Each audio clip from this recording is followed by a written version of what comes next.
ونستغفره ونؤمن به ونتوكل عليه ونعوذ بالله من شرور أنفسنا ومن سيئات أعمالنا من يهده الله فلا مضل له ومن يضلله فلا هادي له ونشهد أن لا إله إلا الله وحده لا شريك له ونشهد أن سيدنا ومولانا محمدا عبده ورسوله أما بعد فأعوذ بالله من الشيطان الرجيم بسم الله الرحمن الرحيم يا أيها الذين آمنوا ادخلوا في السلم كافة ولا تتبعوا خطوات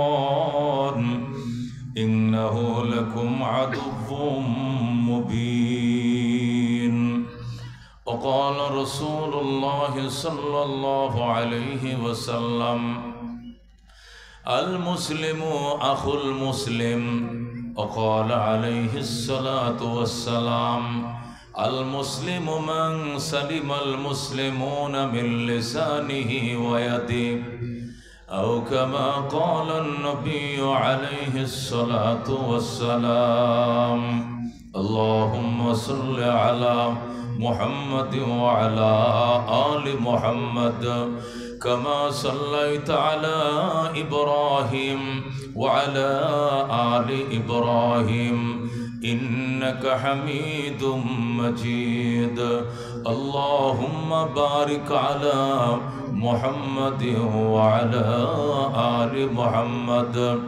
كما باركت على إبراهيم وعلى آل إبراهيم إنك حميد مجيد खिलौना समझ कर बिगाड़ो न हमको कि हम भी किसी के बनाए हुए हैं बलगल उला बिकमालिही कशफत दुजा बिजमालिही हसनत जमीअ खिसालिही सल्लो अलैहि व आलिही चार दिन की चाँदनी फिर अंधेरी रात है सुन चंदी की चमक देखने की बात है बलगल उला बिकमालिही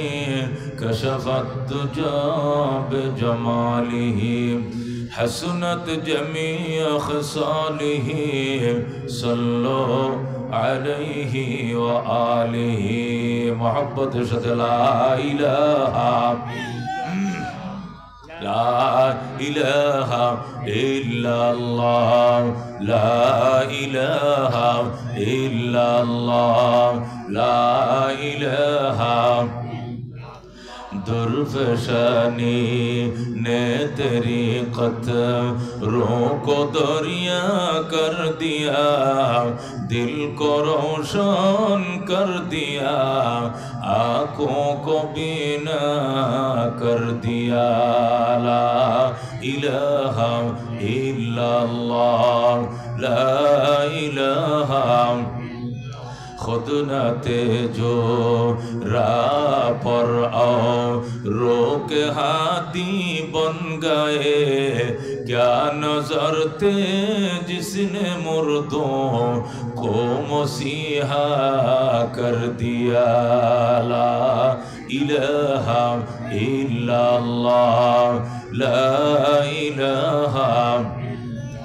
मालो दौलत तन पुरुष तारा हलाल मन फनाए मुल्क मौलाए जुल जलाल ला इलाहा इल्लल्लाह ला इलाहा दुर्गा दरगा गैरुल्लाह बाजार माजार गैरुल्लाह ला इलाहा इल्लल्लाह লা ইলাহা ইল্লাল্লাহ লা ইলাহা ইল্লাল্লাহ মুহাম্মাদুর রাসূলুল্লাহ সাল্লাল্লাহু আলাইহি ওয়াসাল্লাম। শিয়ালকোল বটতলা জামে মসজিদের উন্নয়ন কল্পে 10ম বার্ষিক ওয়াজ ও দুয়ার মাহফিলের সম্মানিত সভাপতি হযরত মাওলানা মুফতি সুলতান মাহমুদ সাহেব দামাত বরকাতুল আলিয়া, ইমাম ও খতিব অত্র জামে মসজিদ। আজকের মাহফিলের প্রধান অতিথি জনাব জাহাঙ্গীর হোসেন ভাই, সভাপতি পৌর বিএমপি ভুয়াপুর, এবং জনাব নূর আলম ভাই, সভাপতি 9 নং ওয়ার্ড পৌর বিএনপি ভুয়াপুর। উপস্থিত আছেন মসজিদ পরিচালনা পরিষদের সম্মানিত সভাপতি, অসুস্থ মানুষ আমার ডানে বসা, উনি আলোচনা করেছেন ওনার মসজিদের জরুরতের কথা, প্রেক্ষাপট পরিস্থিতি আপনাদেরকে শুনিয়েছেন। অসুস্থ শরীর নিয়েও তিনি আমার পাশে বসা, ইমাম সাহেবও আমার পাশে বসা। উপস্থিত রয়েছেন বরেণ্য মুরব্বিয়ান, বেরাদরণে ইসলাম। আমরা নিয়ত করেছিলাম শিয়ালকোল মসজিদে বয়ান শুনতে যাব মুফতি অলিউল্লাহ। মুফতি অলিউল্লাহকে যদি এই এলাকার মধ্যে নাও দেখে থাকেন, ওই স্কুল মাঠে তো দেখছেন 2 বছর আগে, এবং ওই সাইডে যত দূর যাবেন একবারে তারাকান্দি পর্যন্ত, জামালপুর পর্যন্ত শস্যবাড়ি হয়ে এই নলিন বাজার এদিকে ওদিকে বিভিন্ন প্রোগ্রামগুলোতে আমি প্রত্যেকটা প্রোগ্রামে থাকি বলা যায়। এই গ্যাপের মধ্যে একটু কম আমার চলাচল।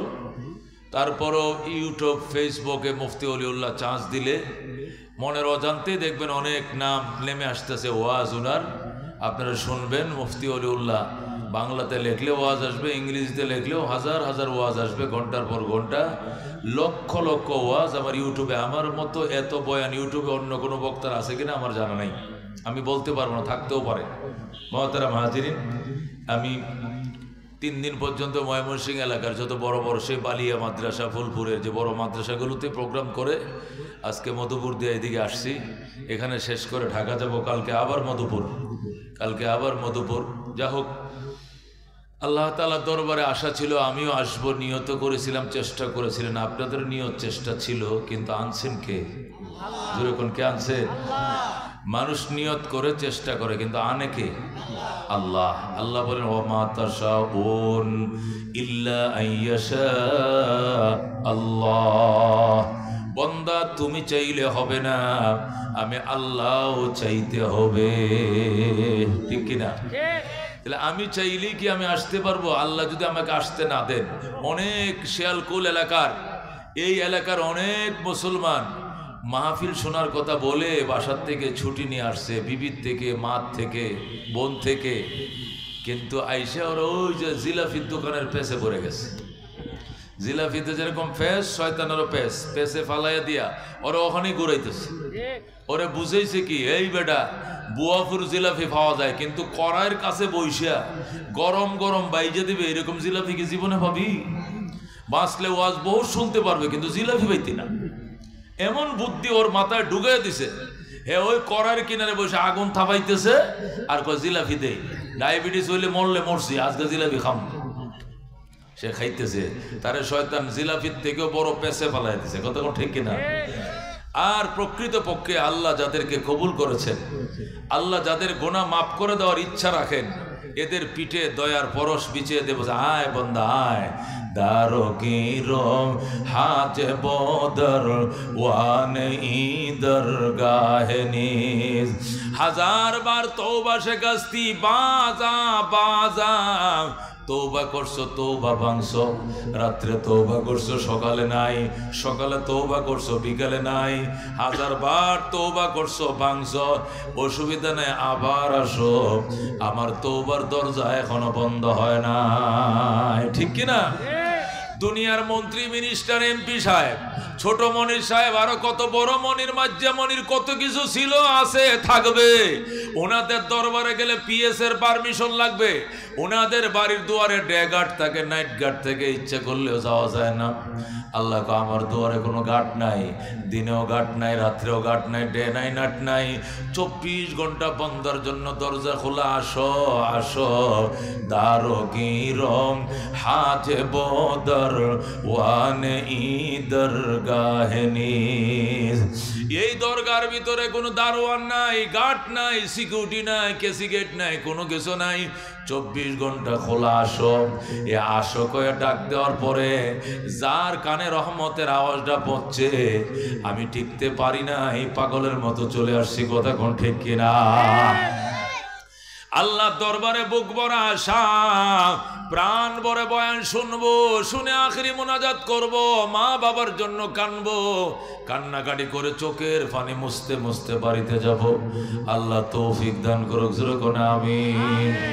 তাহলে কি বলছিলাম, মাহফিলে আনছেন কে? আমার আল্লাহ। গাছের ফল কে দেয়? ক্ষেতের ফসল কে দেয়?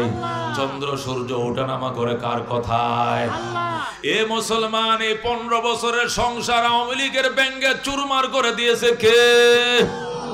যারা 41 সাল স্বপ্ন দেখতো আর বলতো মালাকুল মওত আজরাইল আইলো, আমগরে নামাইতে পারতো না। কথা কোন ঠিক কিনা? এদেরকে 41-এর পরিবর্তে 2024 সালে কানা ধরে নামাইছে কে? রান্না ভাত এদের নেত্রী খায়া যাইতে পারে নাই। কথা কোন ঠিক কিনা? রান্না করা ভাতগুলো পর্যন্ত খেয়ে যাইতে পারে নাই, এই সুযোগ দেয় নাই কে? আল্লাহর উপর আস্থা আছে না? কার কার হাত বাড়ান। আসেনি আস্থা? তাহলে ক্ষমতার মালিক কে? ক্ষমতার থেকে নামায় কে? আবার চেয়ারে বসায় কে? ইজ্জতের মালিক কে? অপমানের মালিক কে? 41 পর্যন্ত বাঁচবা কিনা এই খবর তোমার নাই, আর তুমি চ্যালেঞ্জ করো 41 পর্যন্ত আসো। এটা আল্লাহর উপরে লাঠি ঘোরানো ছাড়া আর কিছু নয়। কথা ঠিক কিনা? ও দোস্ত, এই জন্য ইয়াকিন রাখো, আল্লাহ এনেছেন, আমি আসি নাই। কথা কোন ঠিক কিনা? হযরত হুসাইন রাদিয়াল্লাহু তাআলা আনহু কারবালার ময়দানে গেলেন, এজিদ বাহিনী ব্যারিকেড দিল। ব্যারিকেড দেওয়ার পরে ওই পাশের গ্রাম থেকে কয়েকজন লোক আইসা বলতেছে, আমরা হুসাইনের দেওয়ানা, হুসাইনের পাগল, আমরা হুসাইনকে শেষবারের মতো দেখতে আইছি, নবীর নাতিকে একটু দেখতে আইছি, আমগর একটু দেখতে দেন। তখন এজিদের বাহিনী, সেনাবাহিনী, জিয়াদ ইবনে উবাইদুল্লাহ ইবনে জিয়াদের বাহিনী ব্যারিকেড ভেঙে ওদেরকে ঢুকতে দিল। তো ওই অঞ্চলের মেয়ে ছেলেরা আইসা হযরত হুসাইনকে দেখে অনেক কান্নাকাটি করলো, আর বলল, তোমরা যে আজকে হুসাইনকে মারার জন্য অস্ত্র তাক করে রেখেছো, তোমরা আল্লাহর নবীর দরবারে কি জবাব দিবা বলো?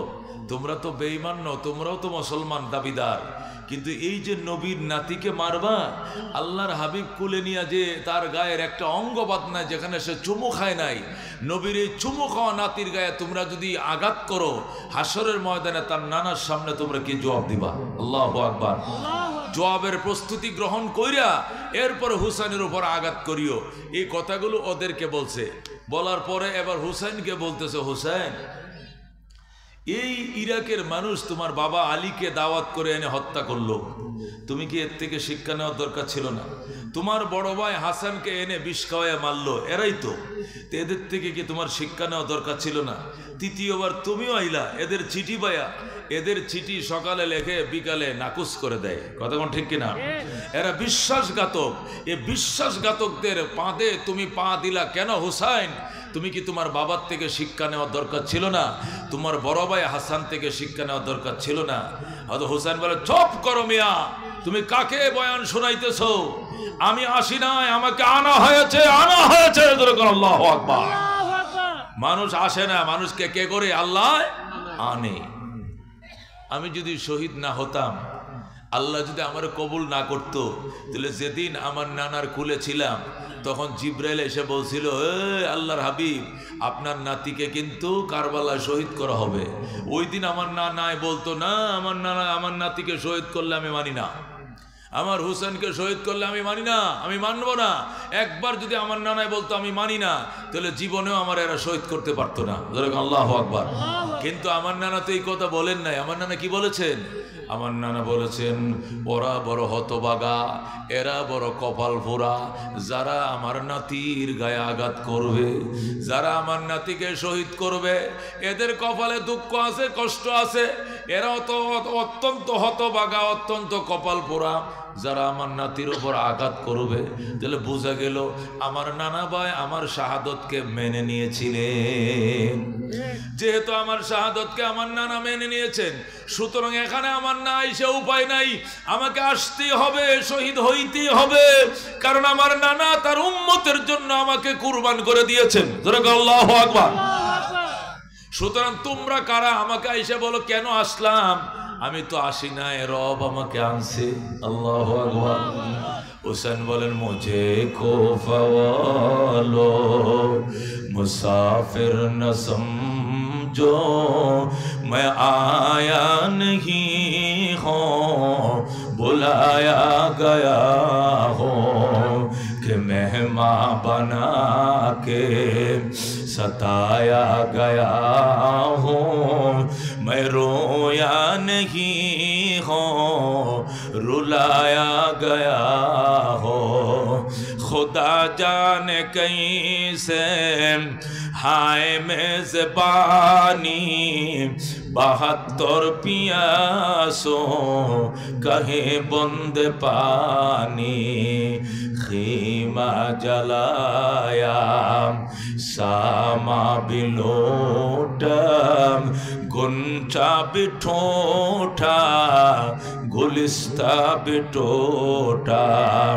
मुझे खोफा वालो मुसाफिर न समझो, मैं आया नहीं हूँ बुलाया गया हो। अल्लाहु अकबर। बेहश्तो बड़ी में बोलें, बेहश्तो बड़ी में मक्का बन रही है, मैं मुर्दा नहीं हूँ जिलाया गया हो, खीमा जलाया सामा बिलोटा, गुंचा बिटोटा गुलिस्ता बिटोटा। मारहाबा। হযরত হোসেন বলে, আমি আসি নাই রে, আমি আসি নাই, আমার আল্লাহ আমাকে আনছে, আমার নানায় বাধা দেয় নাই। বলেন আল্লাহু আকবার। নবীর আমার নানার সাহাবীরা আমাকে বাধা দিয়েছিল ইরাক না আসার জন্য, কিন্তু আমার নানা আমার স্বপ্ন দেখায়, হুসাইন এখনো কি রওনা হও নাই? তুমি কি এখনো কারবালার দিকে রওনা হও নাই? আমি নবী তোমাদের শাহাদত মাইনা নিছি আমার উম্মতের গুনার কাফারার জন্য। সুবহানাল্লাহ। এই জন্য দোস্ত মাহফিলে খোদায় আনছে, কে আনছে? এই জন্য খুশি না বেজার? চিৎকার মেরে বলেন আলহামদুলিল্লাহ। আল্লাহ গুনার গাটুরি বহন করে আইছি, মুনাজাত শেষে নিষ্পাপ করে বাড়িতে ফিরাও। জোরে কোন আমিন। আমি খুতবা দুরূদ শরীফের পর সূরা বাকারার 208 নম্বর আয়াত আপনাদের সামনে তেলাওয়াত করেছি। সূরা বাকারা কোরআন শরীফের মধ্যে সবচেয়ে বড় একটা সূরা। এত বড় সূরা কোরআন শরীফে আর দ্বিতীয়টা নাই। এই সূরার 208 নম্বর আয়াত, দেখেন তার আয়াত কত বেশি। 208 নম্বর আয়াত আপনাদের মাঝে তেলাওয়াত করেছি। এই আয়াতকে সামনে রেখে তাফসির করতে চাই। আপনারা কি তাফসির শুনতে রাজি আছেন? এমনি গদবান্দা ওয়াজ ওইটাই এক জিনিস, আর তাফসির কোরআন মাহফিল বা তাফসিরের আলোচনা এইটাই ভিন্ন এক জিনিস। তাফসিরের আলোচনার মজাই আলাদা, কথা ঠিক কিনা? আল্লাহর কোরআন থেকে সরাসরি আলোচনা, এটার কি স্বাদ অত্যন্ত বেশি, এবং ওইটা ডাইরেক্ট হেদায়াত। ওইটা কি ডাইরেক্ট হেদায়াত, কারণ ডাইরেক্ট কোরআন থেকে কথা ঠিক কিনা? আল্লাহর নবী বলছেন, হুয়া হাবলুল্লাহিল মাতিন, কোরআন হলো আল্লাহর মজবুত রশি। হাবলুল্লাহিল মাতিন মানে আল্লাহর মজবুত রশি। লা তানকাদি আজাইবুহু, এই কোরআনের আশ্চর্য বলে কোনোদিন শেষ হবে না, অবাকা বলে কোনোদিন শেষ হবে না। লা ইয়াখলুকু আন কাসরাতির রদ্দে, এটা বারবার পড়লেও কোনোদিন পুরাতন হয় না। কথা কোন ঠিক কিনা? এই যে কোনো গান 2 বার 3 বার 10 বার শুনলে পরে কি কয়, কয়টা বদলে এটা আর ভাল লাগে না, এটার কত হুনস, কতক্ষণ ঠিক কিনা।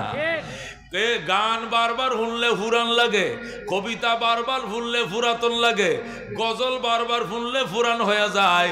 হিন্দি শুনতে শুনতে বাংলা দেয়, বাংলা বাদ দিয়ে ইংলিশ দেয়, শুধু গান বদলাও, কয় পুরান ডিয়ার ভাল লাগে না। কিন্তু আল্লাহর কোরআন 1500 বছরের পুরাতন কিতাব।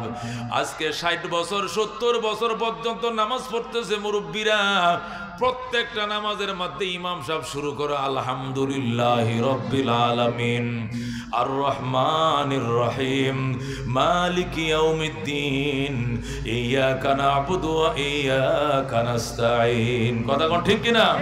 প্রত্যেকটা নামাজ শুরু করে সূরা ফাতিহা দিয়া। কিন্তু কোনদিন কি কইছিলেন হুজুর আর আলহামদু সূরা কত পড়েন আর ভাল লাগে না? কইছেন নি কোনদিন? হুজুর আজকে থেকে নতুন সূরা দিয়ে আরম্ভ করবেন, আলহামদু সূরা আর ভালো লাগে না, একটা সূরা কত পড়েন? আল্লাহ নবী কল্লা ইয়াখলুকু আন কাসরাতির রাদ্দে, এটা যদি হাজার হাজার বার পড়ো তারপরে কোরআন কোনোদিন পুরাতন হয় না। সুবহানাল্লাহ। মান কালা বিহি সাদাকা, যারা কোরআন দিয়ে কথা বলে 100% সত্য বলে, জোরে আল্লাহু আকবার।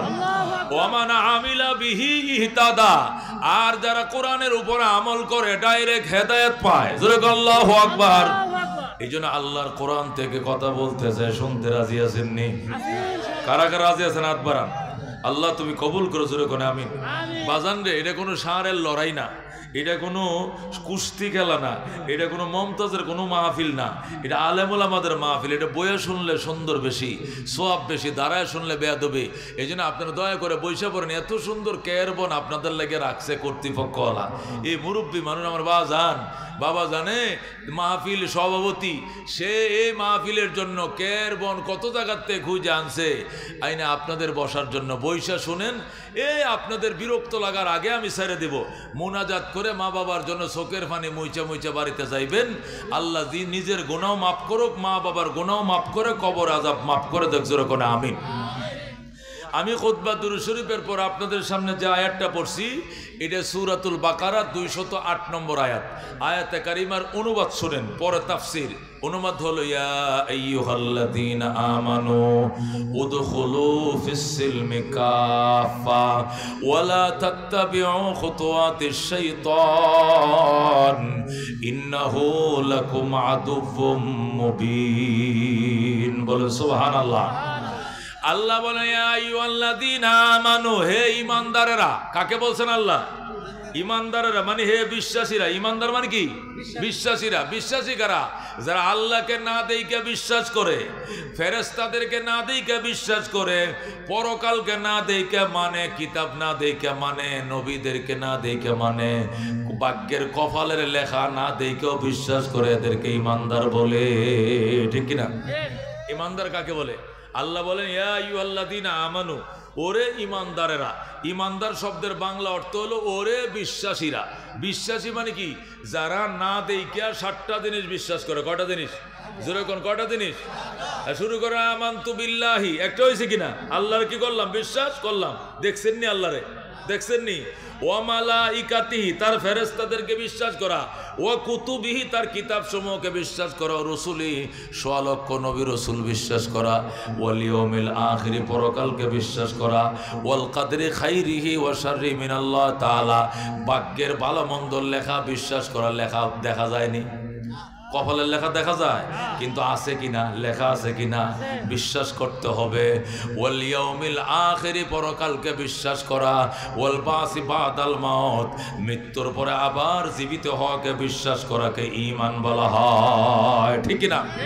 এই যে 7টা জিনিস, আল্লাহকে মানা, নবীগণকে মানা, আসমানি কিতাব মানা, ফেরেশতাগণকে মানা, ভাগ্যের লেখা মানা, পরকাল মানা, ও দুস্থ মৃত্যুর পরে আবার জীবিত হওয়াকে মানা। এই যে 7টা জিনিস বিশ্বাস করা কি ঈমান বলা হয়? একটাও তো আমরা চোখকে দেখি নাই। কথা কোন ঠিক কিনা? আল্লাহর চোখে দেখছেন নি? দেখছেন? আমগো নবীরে দেখছেন? এছাড়া আরো যত নবী আছেন এদেরকে দেখছেন? এই একটা কোরআন শরীফ দেখছেন, একটা কিতাব না দেখছেন? এছাড়া আরো 103টা কিতাব বাকি আছে না? ওইটিকে আমরা দেখছি? দেখি নাই। আমার নবীর সাহাবীরা আমগো নবীরা না দেখছে বেশিতে বেশি? যেমন আমরা কিতাবটা দেখছি, সাহাবীরা কিতাবও দেখছে, নবীও দেখছে, কিন্তু আগের নবীদেরকে কি দেখছে? আগের নবীর উম্মতরা কি ফিসের নবীদেরকে দেখছে? দেখছে? দেখে নাই। তাহলে আল্লাহকে বিশ্বাস করা, ফেরেশতা বিশ্বাস করা, নবী রসুল বিশ্বাস করা, কিতাব বিশ্বাস করা, ভাগ্যর লেখা বিশ্বাস করা, কবর বিশ্বাস করা, হাসর বিশ্বাস করা, পুনরুত্থানকে বিশ্বাস করা, এই 7টা জিনিস বিশ্বাস করা কি ঈমান বলা হয়? একটা জিনিসও দেখা যায় না, কথা কোন ঠিক কিনা? তাহলে ঈমান কাকে বলে? আল্লাহ বলেন ইয়া আইয়ুহাল্লাযীনা আমানু, ওরে বিশ্বাসীরা। বিশ্বাসী বলতে কাদেরকে বুঝাইছে? যারা না দেইখা 7টা জিনিসকে বিশ্বাস করে। কোন না দেইখা কয়টা জিনিসকে বিশ্বাস করে? এদেরকে বলা হয় ঈমানদার, কথা কোন ঠিক কিনা? এখন নাস্তিকরা কি বলে? যা না দেখিব 2 নয়নে, বিশ্বাস করিব কেমনে গুরুর বচনে। মানে যা দেখবো না তা মানবো না। জোরে কোন নাউযুবিল্লাহ। যা দেখবা না তা মানবা না, তাহলে দেখকে মানবা, তাই তো? দেইখা মানাকে ঈমান বলে না, কথা কোন? দেইখা বিশ্বাস করাকে কি বলে না? ঈমান বলে না। ঈমান বলে না দেইখা কি করাকে? বিশ্বাস করাকে ঈমান বলে।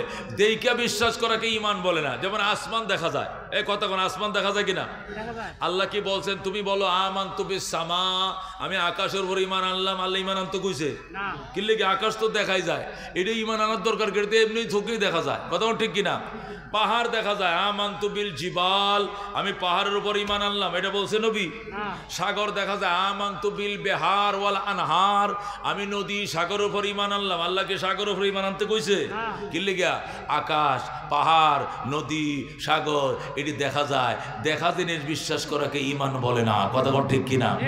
এখন এই যে নাস্তিকরা বলে যা না দেখিব 2 নয়নে, বিশ্বাস করিব কেমনে গুরুর বচনে, আমি বলতেছি আরে বেঈমানের ভূত, বেঈমান, তুই দেখবি না তো বিশ্বাস করবি না, দেখকে বিশ্বাস করবে। দেইখা বিশ্বাস করাকে ঈমান বলে না, বলে না, বলে না, কথা কোন ঠিক কিনা?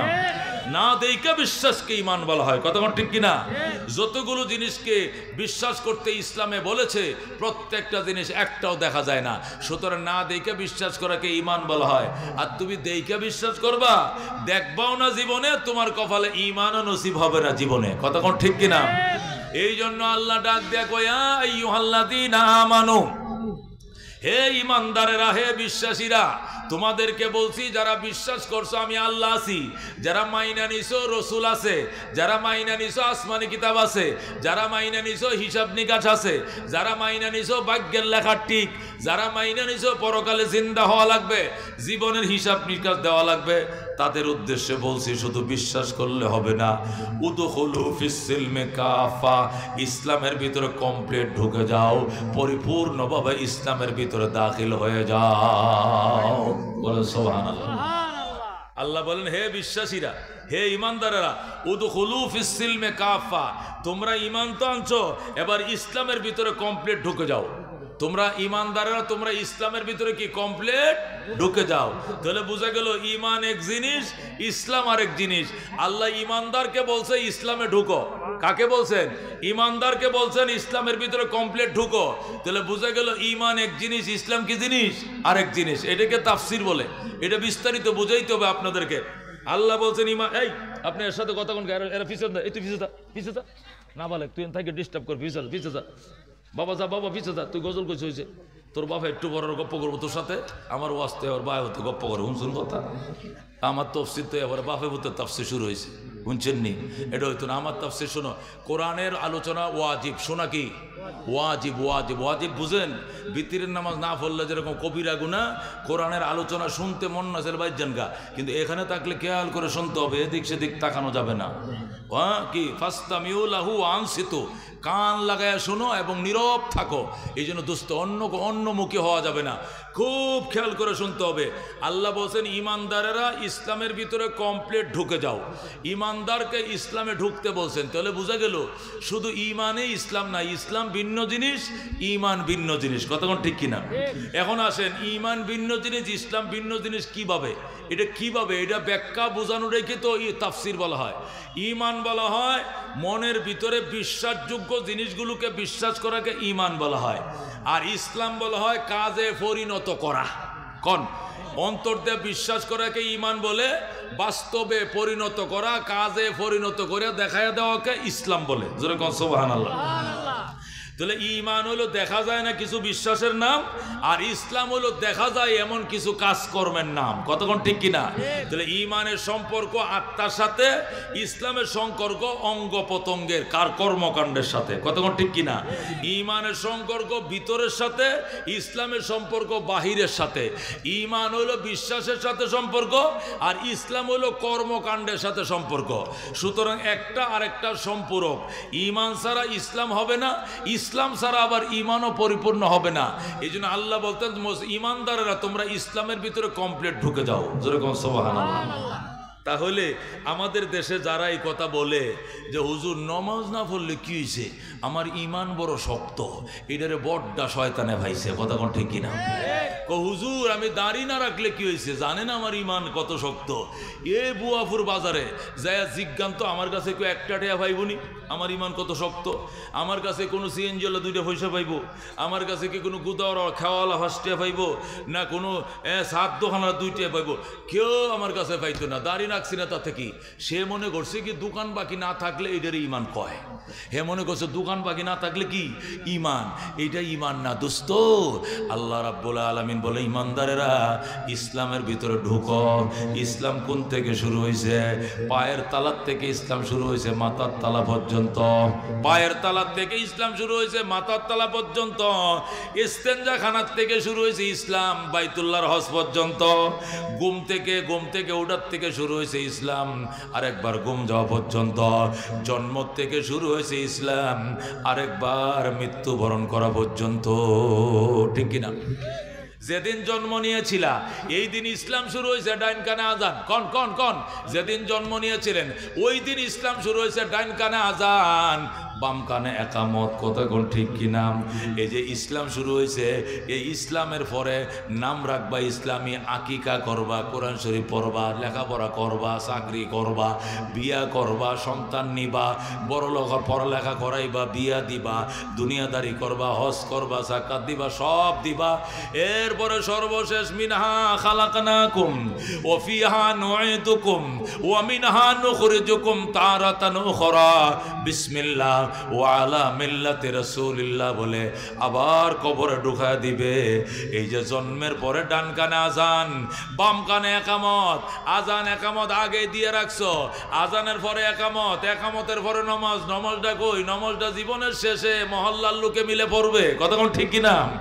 জানাজার নামাজে আজান নাই, জানাজার নামাজে একামত নাই। কারণ কি? আজান একামত অগ্রিম দিয়া রাখছে জন্মের পরেই। জোরে কোন আল্লাহু আকবার। আজানটা জন্মের পরেই দিয়া রাখছে ডান কানে, একামতটাও দিয়া রাখছে। কারণ যে কোনো মুহূর্তে তুমি মারা যাইতে পারো। আজানের সময় পাইতেও পারো, নাও পাইতেও পারো, একামতের সময় পাইতে পারো, নাও পাইতে পারো। এই জন্য দোস্ত আগে আজান একামতটা দিয়া রাখছে। মারা যাওয়ার পরে শুধু বলবে কাতার সোজা করেন। রজব আলী চাচার জানাজা এখন আরম্ভ হবে। আল্লাহু আকবার। কথা কোন ঠিক কিনা? এই জন্য দোস্ত বলতেছিলাম, আল্লাহ ডাক দেয়া কয় ঈমানদারেরা ইসলামের ভিতরে কমপ্লিট ঢুকে যাও, পরিপূর্ণতার সাথে ঢুকে যাও। ইসলাম কাকে বলে? বাহ্যিক আমলকে ইসলাম বলা। দাঁড়িয়ে এটা ইসলাম, টুপি এটা ইসলাম, পাগড়ি ইসলাম, জুব্বা ইসলাম, নমাজ পড়ি ইসলাম, মসজিদ বানাই ইসলাম, মাদ্রাসা বানাই ইসলাম, আজান দেয় ইসলাম, তারাবি পড়ি ইসলাম, সেহরি খাই ইসলাম, যাকাত দেয় ইসলাম, ইফতার করি ইসলাম। ও মুসলমান মেয়েদেরকে শিক্ষা দীক্ষা দেয় এটা ইসলাম। হজ করতে মক্কা যায়, মদিনায় যায় ইসলাম। একবারে ইস্তেঞ্জাখানার থেকে নিয়ে বাইতুল্লাহর হজ পর্যন্ত প্রত্যেকটা পয়েন্টের মধ্যে ইসলাম আছে না নাই? আল্লাহ ডাক দেখো শুধু ঈমানের দোহাই দিয়ে তুমি থাকবা আর বলবা নামাজ রোজা লাগতো না, হজ যাকাত লাগতো না, ঈমান আমার বড় শক্ত। তোমারে আসল শয়তানে পাইছে, তোমারে জাহান্নামে নিয়ে খামতে হবে। কথা কোন ঠিক কিনা? এই জন্য আল্লাহকে ঈমানদারেরা ঈমানের দোহাই দিয়া বৈশা থাকলে চলবে না। উদখুলু ফিস সিলমি কাফা, ইসলামের ভিতরে কমপ্লিট ঢুকে যাও, পরিপূর্ণতার সাথে ঢুকে যাও। ইসলামের কিছু মানবা আর কিছু মানবা না তা হবে না। আল্লাহ বলে না তুমিনুনা বিবাযিল কিতাব ওয়া তাকফুরুনা বিবায, কিতাবের কিছু মানবা আর কিছু বাদ দিবা। এই ধরনের বাটপারি সিটারি আল্লাহ কবুল করবে না। কথা কোন ঠিক কিনা? ইসলাম মানলে পুরোটাই মানতে হবে। কথা কোন ঠিক কিনা? এই জন্য আল্লাহ ডাক দেখো, ইয়া আইয়ুহাল্লাযীনা আমানু দুখুলু ফিস সিলমি কাফা, ঈমানদাররা ইসলামের ভিতরে কমপ্লিট ঢুকে পড়ো, পরিপূর্ণতার সাথে ঢুকে পড়ো। তুমি যেদিন জন্ম নিবা সেই দিন থেকে ইসলাম শুরু হয়ে যাবে।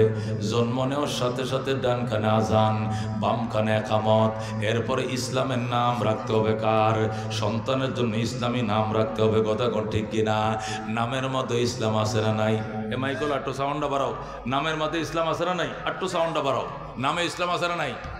এ অটল ফটল, অজয় বিজয় পরাজয়, সীমান্ত আকাশ বৃষ্টি, এটি কি মুসলমানের নাম? এটি মুসলমানের নাম? তো অজয়, আচ্ছা বাংলাদেশে কি কোনো আলেমের নাম শুনছেন? হজরত মৌলানা আল্লামা শাইখুল হাদিস অজয় সাহেব, টেঙ্কু মিয়া, বিজয় মিয়া, অজয় মিয়া, এরকম কোন নাম শুনছেন এই দেশের কোন আলেম ওলামা? হজরত মৌলানা শাইখুল আল্লামা বিপ্লব মিয়া সাহেব, এরকম কোন নাম শুনছেন? এই সমস্ত বকাডা নামওয়ালারা কোনোদিন আলেম হইতে পারবেন না। কথা ঠিক কিনা? এই জন্য হযরত ওমর ফারুক বলেছেন, তুমি যদি নেককার সন্তানের বাবা হতে চাও 3টা কাজ করতে হবে। কয়টা কাজ করতে হবে?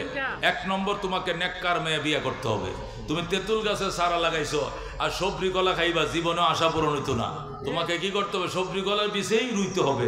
তুমি নেককার বউ না আইনা নেককার সন্তানের বাবা হইবা, জীবনে হবে না। তুমি আনছো দয়ুস, সে পর্দা করে না, পুশিদা করে না, দেবর বাসুর রুট গাট সবার সাথে অবাধে কথা বলে, সবার সাথে দেখা করে, হাসি ঠাট্টা খিলখিল করে, এটাও দয়ুস। এটার করতে জন্ম নিবে খবিস, খবিসের করতে খবিস হবে, দয়ুসের করতে দয়ুস হবে।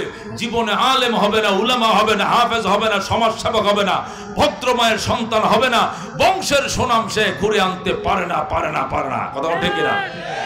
এই জন্য দোস্ত, ইসলামের ভিতরে কমপ্লিট ঢুকতে হবে। সন্তান জন্ম নেওয়ার সাথে সাথে ডান কানে আজান, ইসলাম শুরু হয়ে গেছে। বাম কানে ইকামত, ইসলাম শুরু হয়ে গেছে। মধু আন্না তাহানি করে, একটু মধু খাওয়াইতে হবে, তাহলে ব্রেন বাড়বে।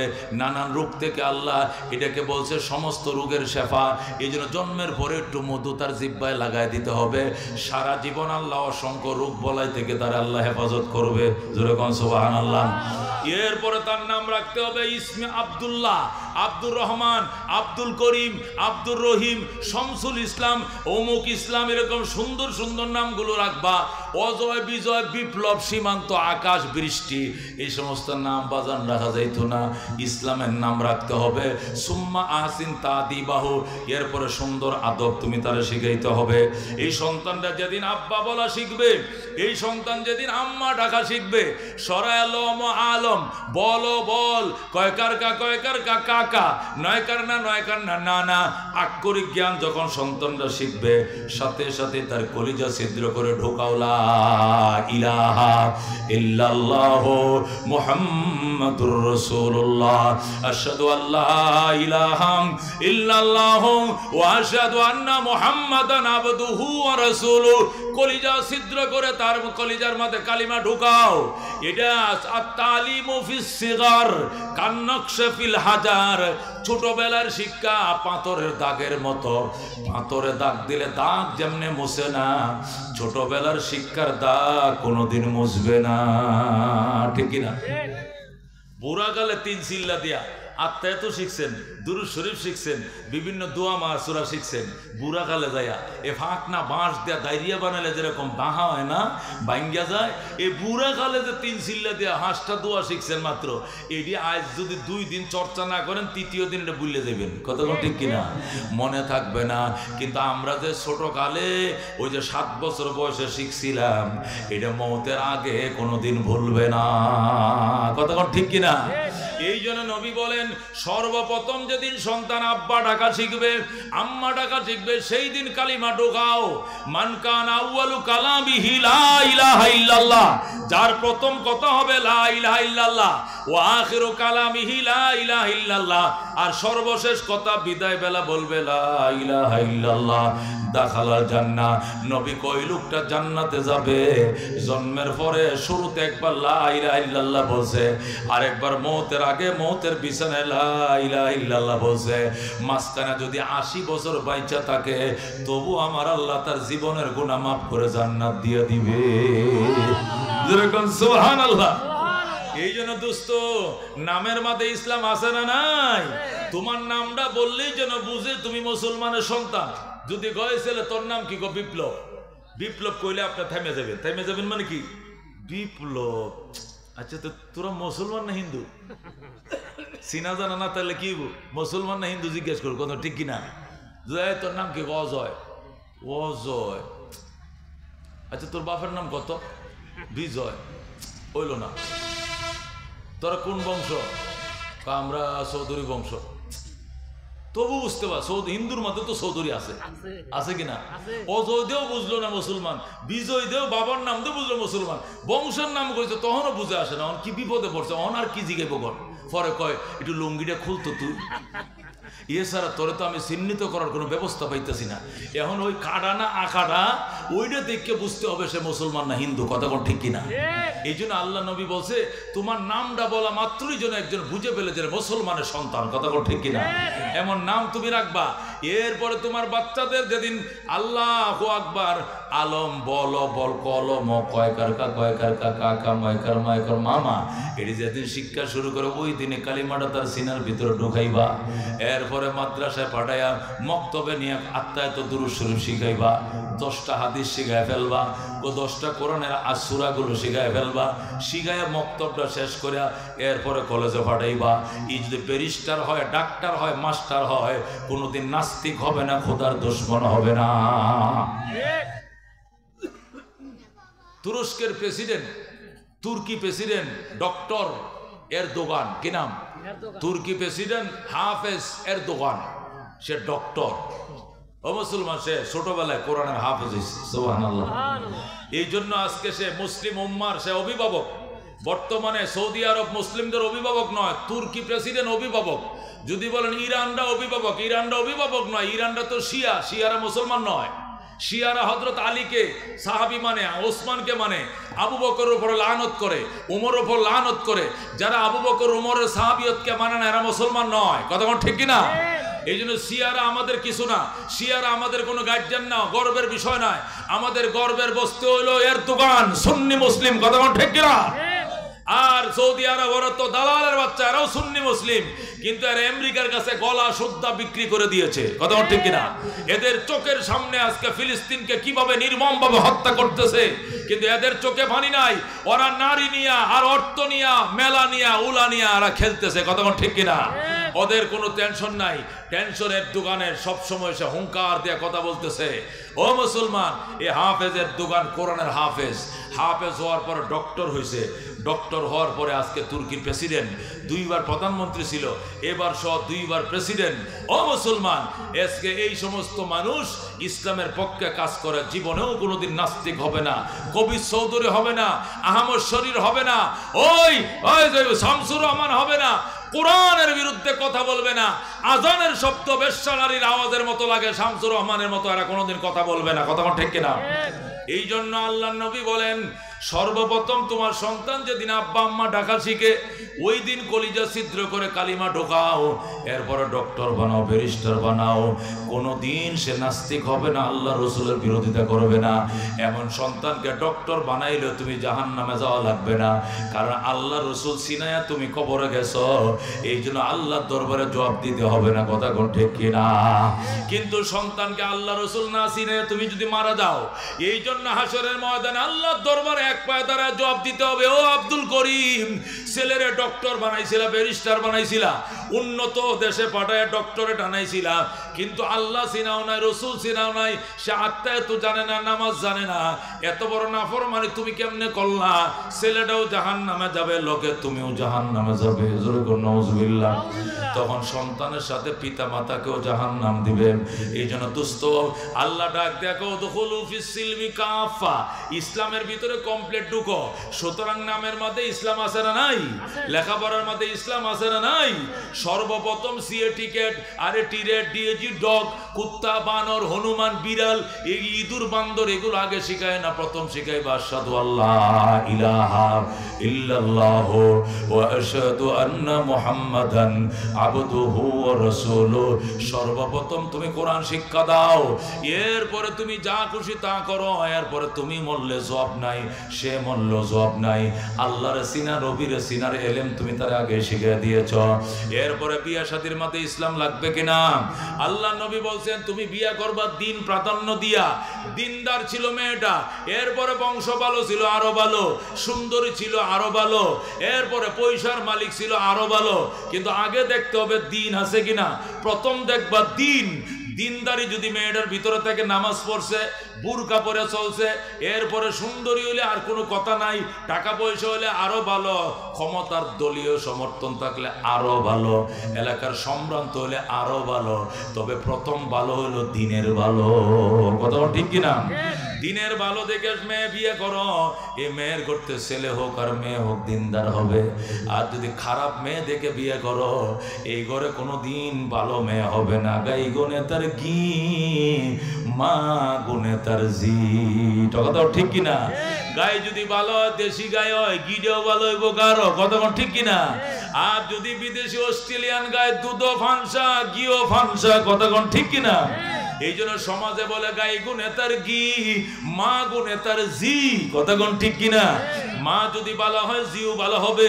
এই জন্য বিয়ের মধ্যে ইসলাম থাকতে হবে, ব্যবসার মধ্যে ইসলাম থাকতে হবে। ব্যবসার মধ্যে ওজনে কোনোদিন কম দেওয়া যাবে না, নকল নোট দিয়ে কেনা বেচা করা যাবে না, আর শুকনা জিনিসের সাথে ভিজাইয়া মাল ওজন বাড়ানো যাবে না। 2 নম্বর 1 নম্বর মিক্সার করে বিক্রি করা যাবে না। আল্লাহ নবী বলছেন আত-তাজিরুস সাদুকুল আমিন, সত্যকাতী ন্যায় পরায়ণ বাদশা, এরা নবী রাসূল সিদ্দিকগণের সাথে জান্নাতে যাবে। সুবহানাল্লাহ। এই জন্য ব্যবসার মধ্যে ইসলাম থাকতে হবে। রাজনীতির মধ্যে ইসলাম আছে না নাই? আছে কিনা? রাজনীতির মধ্যে ইসলাম আছে রে বাজান। 53 বছর হয়েছে বাংলাদেশ স্বাধীন হয়েছে, এ 53 বছর এখনো সাম্য পাই নাই, মানবিক মর্যাদা পাই নাই, ন্যায় বিচার পাই না, শুধু আয়নাঘর পাইছে, আয়নাঘর। কথা ঠিক কিনা? অথচ দেশটা স্বাধীন হয়েছিল 53 বছর আগে 3টা স্লোগান নিয়ে। কয়টা স্লোগান? এই বাংলাদেশ স্বাধীন হয়েছিল কয়টা স্লোগান নিয়ে? বৈষম্য বিরোধী স্লোগান নিয়ে।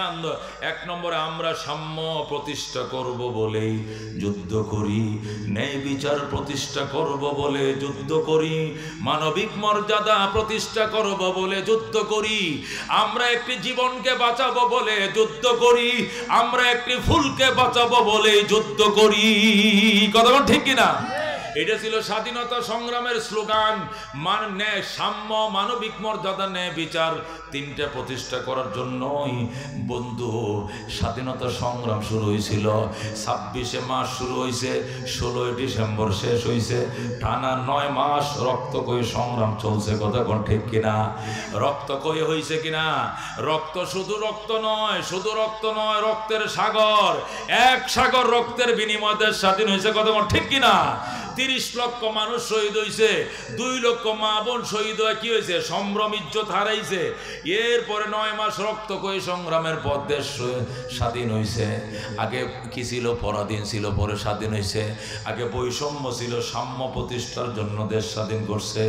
আগে বৈষম্য কেমনে ছিল? চট্টগ্রামে কর্ণফুলী পেপার মিলে পেপার তৈরি হইতো। এই পেপার বাংলাদেশে বিক্রি হয়েছে 3 টাকা দিস্তা, আর বিমান দিয়ে নিয়ে পাকিস্তানে বিক্রি করছে 8 আনা দিস্তা। চট্টগ্রামের বাঁশখালীতে লবণ তৈরি হয়, এই লবণ চট্টগ্রাম সহ পূর্ব পাকিস্তানে বিক্রি হয়েছে 6 টাকা শের। কয় টাকা শের? 68, 69, 70 সনে বাংলাদেশে 6 টাকা শের লবণ। অথচ পাকিস্তানে 1 টাকা 8 আনা শের লবণ। আমাদের দেশের লবণ জাহাজে করে তাদের দেশে নিয়ে বেচে 8 আনা শের, আর এই লবণ পূর্ব পাকিস্তান বিক্রি হয় 6 টাকা শের। এই জন্য এই সাম্য প্রতিষ্ঠার জন্য বৈষম্য বিরোধী আন্দোলন শুরু হয়েছিল। ওই আন্দোলনে 30 লক্ষ ও ভাই আমার শহীদ হয়েছিল। এরপরে এই 9 মাস যুদ্ধের পরে দেশ স্বাধীন হয়েছে। 9 মাস যুদ্ধের পর দেশ স্বাধীন হয়ে 53 বছর চলে গেছে, এখনো সাম্যর মধ্যে না সবাই নাই, এখনো সাম্যের সাথে দেখা সাক্ষাৎ নাই, শুধু আয়না ঘর দেখছি। কথা ঠিক কিনা? আলেম ওলামাদেরকে জেলে নিয়া যারা সেহরি খাইছে, ইফতার খায় নাই, ইফতার খাইলে সেহরি দেয় নাই, ও দোস্ত এদের অন্ডকোষের মধ্যে কারেন্টের শর্ট দিছে। কথা ঠিক কিনা? যারা বালেগ হওয়ার পর জীবনে হাঁটুর উপরে কাপড় উঠাই নাই, এদেরকে নিয়ে রিমান্ড দিয়েছে। এক একজন আলেমের নামে 40টা 42টা করে মামলা। মামুনুল হক রে মানাইছে মানিব্যাগ চুর। কি চুর? মামুনুল হক নাকি মানিব্যাগ চুরি করছে। এটা মানুষ তো দূরের কথা, ইবলিশও বিশ্বাস করতো না। কথা কোন ঠিক কিনা? এই সমস্ত অত্যাচারগুলো হয়েছে বাজান। এরপরে আবার নতুন করে দেশ স্বাধীন হওয়া লাগছে। 5ই আগস্ট আবার নতুন করে ছাত্ররা দেশ স্বাধীন করছে। এইভাবে আরো যে 50 বার স্বাধীন হয়, তারপরেও কিয়ামতের ফজর হয়ে যাবে, সাম্য হবে না, মানবিক মর্যাদা হবে না, যতদিন পর্যন্ত আল্লাহর কোরআনটা আল্লাহর জমিনে প্রতিষ্ঠা না হবে। কথা ঠিক কিনা? যতদিন পর্যন্ত যার দেশ তার আইন চালু না হবে, যার দেশ তার বাড়িতে তার আইন চালু না হলে ওই বাড়িতে শান্তি নাই। কথা কোন ঠিক কিনা? আপনাদের বুয়াপুরে কি 5তলা বাড়ি আছে? আছে কিনা? 7তলা বাড়ি আছে কিনা? আচ্ছা, 4 5তলা 6তলা বাড়ি আছে। কথা কোন ঠিক কিনা? 6তলা একটা বাড়ির মধ্যে 12টা ফ্ল্যাট। কথা কোন কয়টা ফ্ল্যাট? এই 12টা ফ্ল্যাটে কি বাড়িওয়ালা একলাই থাকে না ভাড়াটিয়া থাকে? জোরে কোন, বুঝে কোন? ভাড়াটিয়া থাকে কিনা? 12টা ফ্ল্যাটের মধ্যে একটা ফ্ল্যাটের মধ্যে থাকে বাড়িওয়ালা, আর 11টা ফ্ল্যাট ভাড়া। কথা কোন ঠিক কিনা? তাহলে ভাড়াটিয়ার সংখ্যা বেশি না বাড়িওয়ালার সংখ্যা বেশি? ভাড়াটিয়ার সংখ্যা বেশি। কথা কোন ঠিক কিনা? তারপরেও আইন কাটটা চলে, বাড়িওয়ালার আইন চলে। কেন? উনি এই বাড়ির সত্ত্বাধিকারী, উনি যা টাকা দিয়ে কিনেছেন, টাকা দিয়ে বাড়ি করছেন, উনি ট্যাক্স দেন, উনি ইনকাম ট্যাক্স দিতেছেন, পৌর ট্যাক্স দিতেছেন, উনি এটার বাড়ির মালিক। তুমি থাকলে ভাড়াটিয়া থাকতে হবে। বাড়িওয়ালা লিখে রাখছে 11টা 30 মিনিটে গেট বন্ধ। কথা কোন? লিখে রাখছে কিনা? 11টা 30 মিনিটে গেট বন্ধ। এর মানে কি? ও ভাড়াটিয়া, তোমরা যদি 11 জন না, তোমরা 42 জন হইলো, আমার কথা মানতে হবে, 11টা 30-এর ভিতরে ঢুকতে হবে। কথা কোন ঠিক কিনা? এটা আমার বাড়ি, আমার আইন চলবে। কথা কোন ঠিক কিনা? ও দোস্ত, আল্লাহ এই দুনিয়ার বাড়ির মালিক কে? চাঁদ সূর্যের মালিক কে? ও মুসলমান, চন্দ্র সূর্যের চালাই কে? এই জমিনের মালিক কে? জাপান জার্মানের মালিক কে? চাঁদের দেশের মালিক কে? সূর্যের দেশের মালিক কে? আল্লাহ ডাক দিয়ে কন, তোমার বাড়িতে যেরকম তোমার আইন চলে, তোমার আইন না চললে যেরকম ভাড়াটিয়া নামায়া দাও, আমার বাড়িতে আমার আইন চলবে। আমার বাড়িতে যদি থাকতে মন চায় তাহলে আমার আইন মানতে হবে। যদি মানতে মন না চায়, ফানফুজু লা তানফুজুনা ইল্লা বিসুলতান ফাবিআইয়ি আলা রাব্বিকুমা তুকাযযিবান। আল্লাহ বলেন, ইয়া মাশারাল জিন্নি ওয়াল ইনস, ও জিন এবং ইনসান শোনো, আমার বাড়িতে যদি থাকতো আমার আইন মানতে হবে। আমার আইন মানতে যদি মন না চায় তাহলে অন্য বাড়িতে চলে যাও, আমার বাড়ি ছেড়ে চলে যাও। আল্লাহ কল্লা তানফুজুনা, যাওয়ার জায়গা নাই। কই যাইবা? যেখানে যাইবা দেখবা এখানে আমি আল্লাহর আইন চলতেছে। জোরে কোন আল্লাহু আকবার। সুতরাং আমার কোন কোন আইনকে তুমি অস্বীকার করবা? একটাকে অস্বীকার করার সুযোগ নাই। এই জন্য দোস্ত, উমর ফারুক রাদিয়াল্লাহু তাআলা আনহু, ওনার রাষ্ট্রের এরিয়া ছিল 2,55,00,000 বর্গ মাইল। জোরে কোন আল্লাহু আকবার। আমাদের রাষ্ট্রের এরিয়া কত? 1,55,000 বর্গ মাইল। বাংলাদেশ কত বড়? 1,55,000 বর্গ মাইল। আর ওমরের দেশ ছিল 2,55,00,000 বর্গ মাইল। জোরে কোন সুবহানাল্লাহ। মানে সমানে অর্ধেকটা দুনিয়া। কোন পৃথিবীর সমান কয়টা? অর্ধেকটা পৃথিবী চালাইছে ওমর। এরপরে মানুষের উপরে বৈষম্য দূরের কথা দোস্ত, একটা পশু পর্যন্ত একটা পশুর উপরে বৈষম্য করতে পারে নাই। একটা পশু পর্যন্ত একটা পশুর উপরে বৈষম্য করতে পারে নাই। একে বলে কোরআনের আইন। জোরে কোন সুবহানাল্লাহ। হযরত ওমর ফারুক রাদিয়াল্লাহু তাআলা আনহু মদিনায় খেজুর গাছের তলায় শুয়ে রইছে। আর পশ্চিমে 1,500 মাইল পশ্চিমে আফ্রিকার জঙ্গল থেকে হরিণ আর সিংহ একসাথে নদীর ঘাটে পানি পান করতে আইছে। হরিণ আর সিংহ একসাথে পানি পান করতে আইছে। সিংহ আর হরিণ একসাথে পানি পান করে। সিংহ এদিকে যায়, হরিণ এদিকে যায়। হরিণ একটু দূরে দাঁড়ায়, কো মামা একটু হুনেন, খারান। হরিণ কয়, কি জন্য খারাইতাম? আগে তো আপনাদের অত্যাচারে জঙ্গলে থাকতে পারি নাই, শুধু দৌড়াইছেন আর দৌড়ে ধরে খাইছেন, এখন কেমনে ফরহেজগার হইলেন? একসাথে গালে গাল মিলে পানি খাইলাম, আমার দিকে একটু তাকাইলেন না, বাগিনার খবর লইলেন না, কারণটা কি? সিংহ ডাক দেখো, বাগিনা কথা কম কর, হযরতে ওমরের শাসন চলতেছে। আল্লাহু আকবার। হযরত ওমরের শাসন চলছে, মানুষ মানুষের উপরে বৈষম্য দূরের কথা, এটা পশু পর্যন্ত পশুর দিকে তাকানোর সাহস পায় না। কথা কোন ঠিক কিনা? তাকে বলে কোরআনের শাসন, তাকে বলে কোরআনের শাসন। क्या नजर दे जिसने मुर्दों को मसीहा कर दिया, दिल को रोशन कर दिया, आँखों को बीना कर दिया, खुद न थे जो राह पर औरों के हादी बन गए, क्या नजर थे जिसने मुर्दों को मसीहा कर दिया, दिल को रोशन कर दिया, आँखों को बीना कर दिया। ज़रूर मरहबा। হযরত ওমর সিডি লেখছে ইহুদিদের কাছে, ওই ফিলিস্তিন জেরুজালেমের কাছে, এ জেরুজালেম কর্তৃপক্ষ, আমি খলিফাতুল মুসলিমিন ওমর বলছি, ফিলিস্তিন আমার হাতে দিয়া দিতে হবে। আমি কি আসবো নাকি তোরা আসবে? জেরুজালেমের ইহুদিরা উত্তর দিছে, জাহাপনা, আমাদের আসার দরকার, তারপর আপনি আইলে একটু খুশি হইতাম, আপনি কেমন মায়ের সন্তান একটু দেখতাম। আল্লাহু আকবার।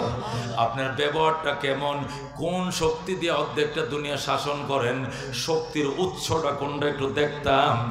দয়া করে যদি আপনি আমগো দেশে আইতেন খুশি হইতাম। আইতে দেরি হবে, জেরুজালেমের কাগজপত্র আপনার হাতে তুলে দিতে দেরি করব না। আসেন আসেন।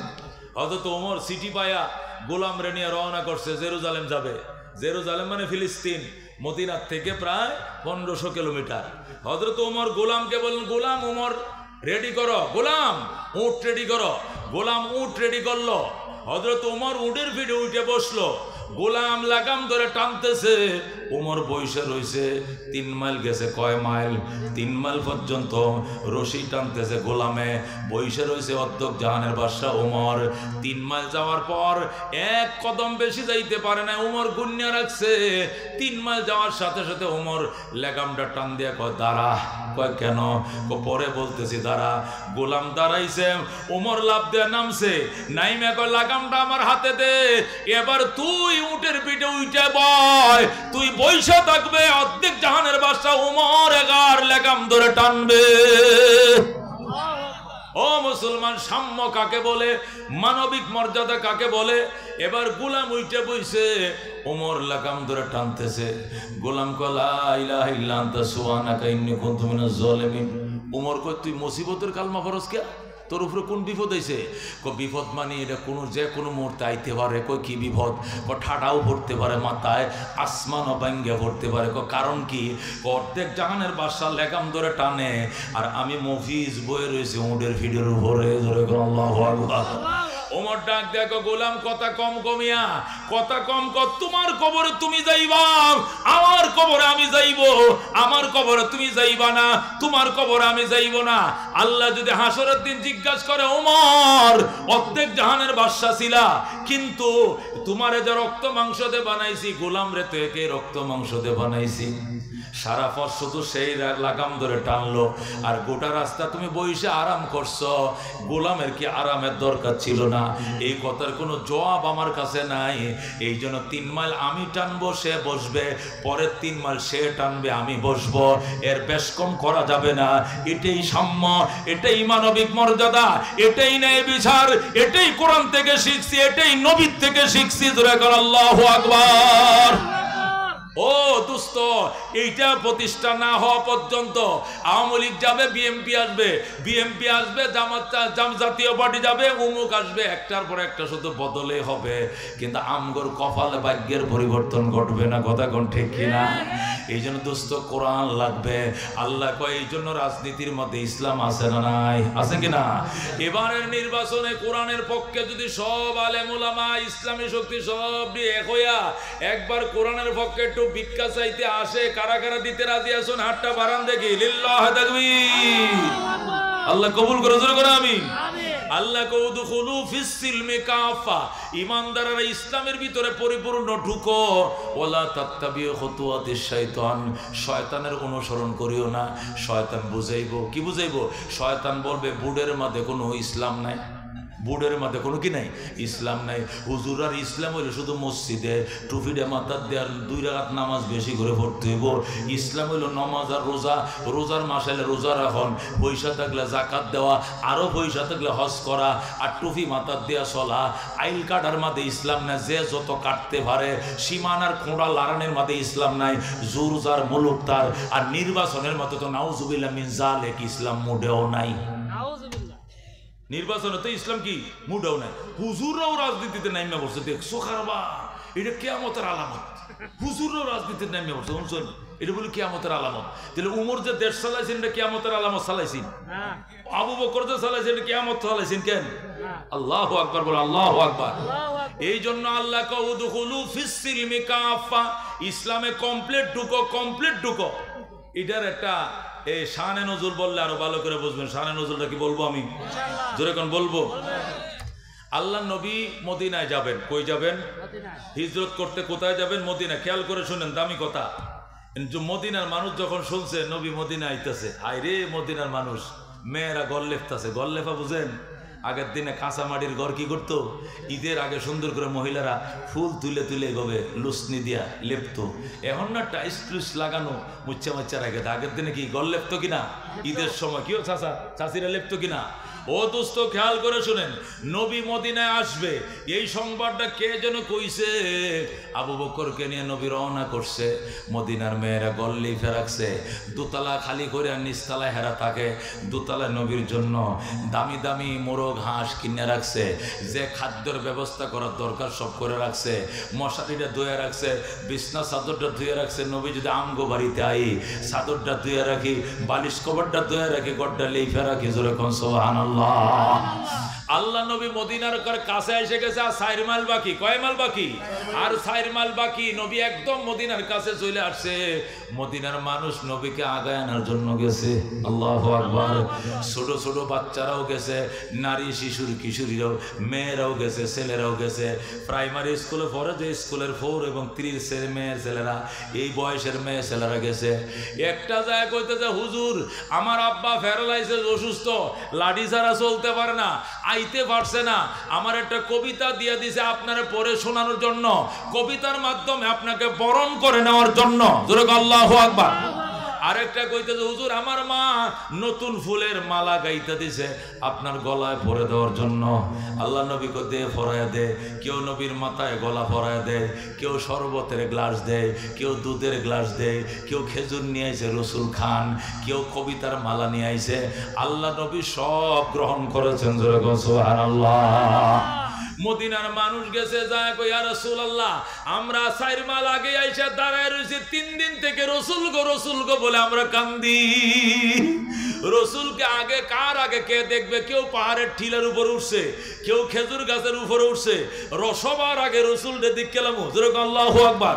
ওই যে নবী দেখা যায়, ওই যে পিছন দিয়ে আবু বকর, সামনে দিয়ে নবী। কার আগে কে নবীরে দেখবে?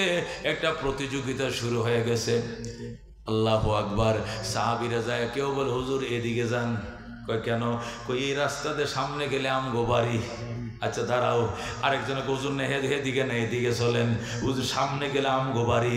আরেকজনে হুজুর সোজা চলেন, সামনে টিলার উপরে আমাদের বাড়ি। আল্লাহু আকবার। আল্লাহ নবীরে পাগল বানায় ফেলাইতেছে। কেউ হুজুর ডাইনে আমগো বাড়িতে চলেন, কেউ বা আমগো বাড়িতে চলেন, কেউ বলে আমাদের বাড়িতে চলেন, কেউ বলে হুজুর আমগো বাড়ি 2 তলা, আপনার জন্য 2 তলা খালি রাখছি, আমরা নিচতলা থাকবো, আপনি উপরের তলা থাকবেন। কেউ আমগো ঘর ফাঁকা, কেউ বলে আমরা ফাতরের ঘর, কেউ বলে আমরা মাটির ঘর। যে যেমনে পারে রসুলকে রিসিভ করার জন্য পাগল হয়ে গেছে। আল্লাহ নবীর সামনে আইসা 2টা মেয়ে একটা ছেলে, তারা দুই বোন এক ভাই, এরা নবীর সামনে আইসা কই রসুল গো, আমার আম্মা একটা মালা বানা দিছে, পরায় দিতাম গদে। নবীর মালা পরায় দিছে গলায়। আরেকটা গো আমার আব্বা কবিতা দিছে আপনারে পড়ে শোনানোর জন্য, নবীকে পড়ে শোনাও। আল্লাহ নবীর উটের বহর যাইতেছে, রাস্তার মধ্যে কিটকিট করে তারা ভাই বোন নাচেন আর কবিতা পড়ে, তলাল বাদরু আলাইনা মিন সানিয়াতিল বেদাম ওয়াজাবা শুকরু আলাইনা মাদা লিল্লাহি দাযুরকুল মারহাবা। এত সুন্দর সুন্দর কবিতাগুলো করে তারা বরণ করে নিয়েছিল। অর্থ যদি জানতেন তাইলে না বুঝতেন তারা কি বলছিল। এদের কবিতাগুলো নজরুল ইসলাম বাংলা করছে, বলবো না বাংলা। এই সুন্দর সুন্দর কিশোর কিশোরী ছোট বাচ্চা ভাই বোনেরা আল্লাহ নবীর উটের বহরের সামনে কিটকিট করে নাচতেছিল আর বলতেছিল, রাতের আধার কেটে কেটে আকাশে চাঁদ উঠলো। সুবহানাল্লাহ। ছোট কিশোর কিশোরীরা বলছে, আমগো মদিনার আকাশে নবুয়তের চাঁদ উঠছে, মদিনার আকাশে নবুয়তের চাঁদ উঠে গেছে। আল্লাহু আকবার। ও দুস্থ বাচ্চারা খুশিতে আত্মহারা হইয়া নবীর সামনে নাচে আর কবিতা কর, রাতের আধার কেটে কেটে আকাশে চাঁদ উঠলো, সারা জাহানের দিক বিদিকে, সারা জাহানের দিক বিদিকে আলোর দ্বারা ছুটলো, তলাল বাদরু আলাইনা মিন সানিয়াতিল বেদা ওয়াজাবা শুকরু আলাইনা মাদা লিল্লাহি দা। মেয়েটা যখন এটা বলছে, এবার ছেলেটা কয়, আপা তুই থাম, এখন আমি পড়বো। বড় বইনে যখন ওই সেন্টেন্সটা বলছে, এবার ছোট ভাই ডাক দেখো, আপু এখন আমারে বলতে দাও। এবার ছোট ভাই বলে, নবী কয়, হ্যাঁ রে বলতে দাও, তুমি থামো।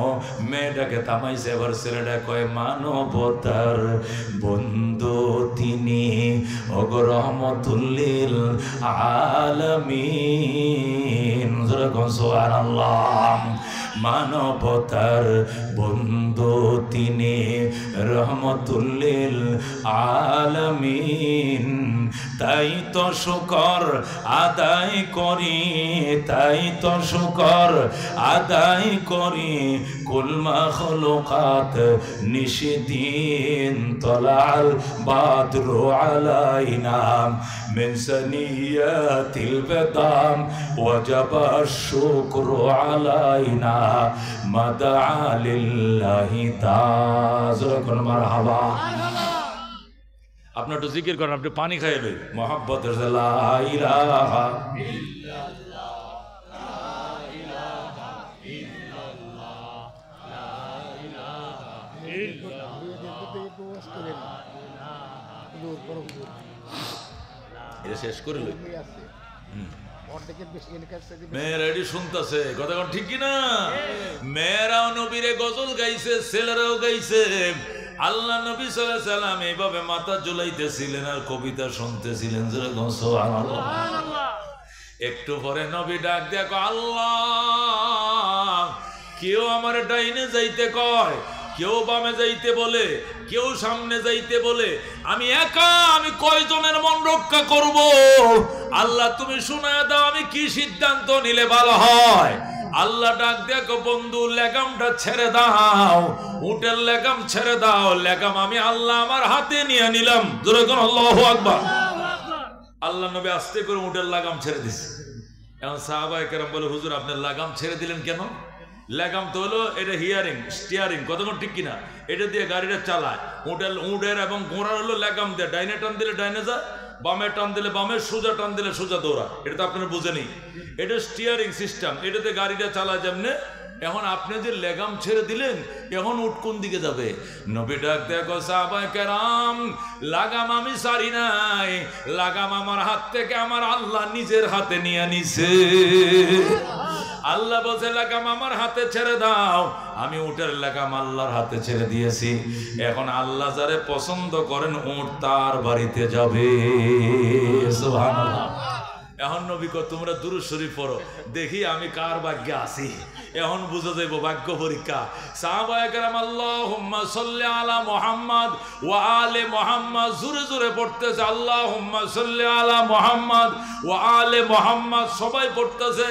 আর মনে মনে কইতেছে আল্লাহ আমগো বাড়িতে তোমার নবীরে নিও, আমগো বাড়িতে নিও। আমার মা গল লিপে রাখছে, চাদর ধুয়ে রাখছে, সবাই সবারটা বলতেছে। হঠাৎ করে ওমর ডান দিকে, হঠাৎ করে উটটা ডান দিকে মোর নিয়া ঠিলার উপরে উঠাম, একদম একটা বাড়ির উঠানের মধ্যে যায় শুয়ে গেছে।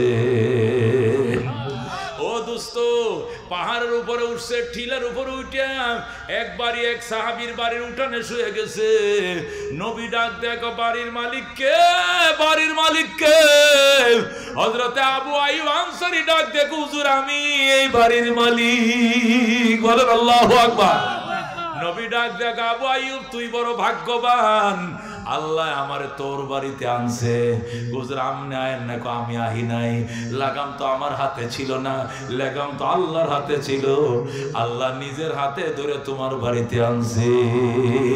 আল্লাহু আকবার। আবু আইয়ুব আনসারী কয় আলহামদুলিল্লাহ, লাকাল হামদু ওয়া লাকাশ শুকর ইয়া আল্লাহ। ও আল্লাহ তোমার প্রশংসা, তোমার সব প্রশংসা। আবু আইয়ুব আনসারী আল্লাহর প্রশংসা করতেছে। নবী ডাক দেখো আবু আইয়ুব রে, আবু আইয়ুব একটা কথা মানবে নাকি? মানবো। আচ্ছা আমার 3 দিন পর্যন্ত আগায় আনার জন্য মেয়েরা ছেলেরা সব দাঁড়ায় রয়েছে, রসুল গো কয়ে কাঁদতেছে, এদের পেটে কোনো আহার নাই। আমার মন চাইছিল একটু মেজবান দিয়ে এদের সবাইরে যদি এক বেলা তুই খাওয়াইতি। আবু আইয়ুব আনসারী হুজুর আলহামদুলিল্লাহ আমি খুশি, যতটা উট লাগবে আমি এতটা উট জবে করব, আমি মদিনার বিশিষ্ট ধনী, আপনি চিন্তা করেন না। আল্লাহু আকবার। আবু আইয়ুব আনসারী রাদিয়াল্লাহু তাআলা ঢেক বসাইছে, মেজবানের ঢেক বসায় দিয়েছে, মেজবান শুরু হয়ে গেছে, উটের গোশত বোনা হইতেছে, আর মেয়েরা রুটি বানাইতেছে নবীর জন্য এবং নবীর সাথে যারা বরযাত্রী আছে সবার জন্য। যেরকম সুবহানাল্লাহ। হঠাৎ করে যখন রান্নার ধোঁয়া উঠতেছে, ঠিলার উপরে বাড়ি, কোথায় বলছিলাম বাড়িটা? ঠিলার উপরে বাড়ি। ঠিলার উপরে বাড়িতে যখন ধোঁয়া উঠতেছে, ওই ঠিলার নিচে খেজুর বাগানে ইহুদিদের সর্দার আব্দুল্লাহ ইবনে সালাম উনি বাগানে খেজুর কাটতেছে, রাখালদেরকে নিয়ে, কাজের লোক নিয়ে খেজুর কাটতেছে। নবী যখন মদিনায় আসছিলেন তখন খেজুর কাটার সিজন ছিল, জুলাই মাস ছিল। কি মাস ছিল? আর জুলাই মাস ছিল। ওই সময় খেজুর কাটার ধুম। আরবের একটাই ফসল, এটা হলো খেজুর। এই খেজুর কাটার টাইম ছিল।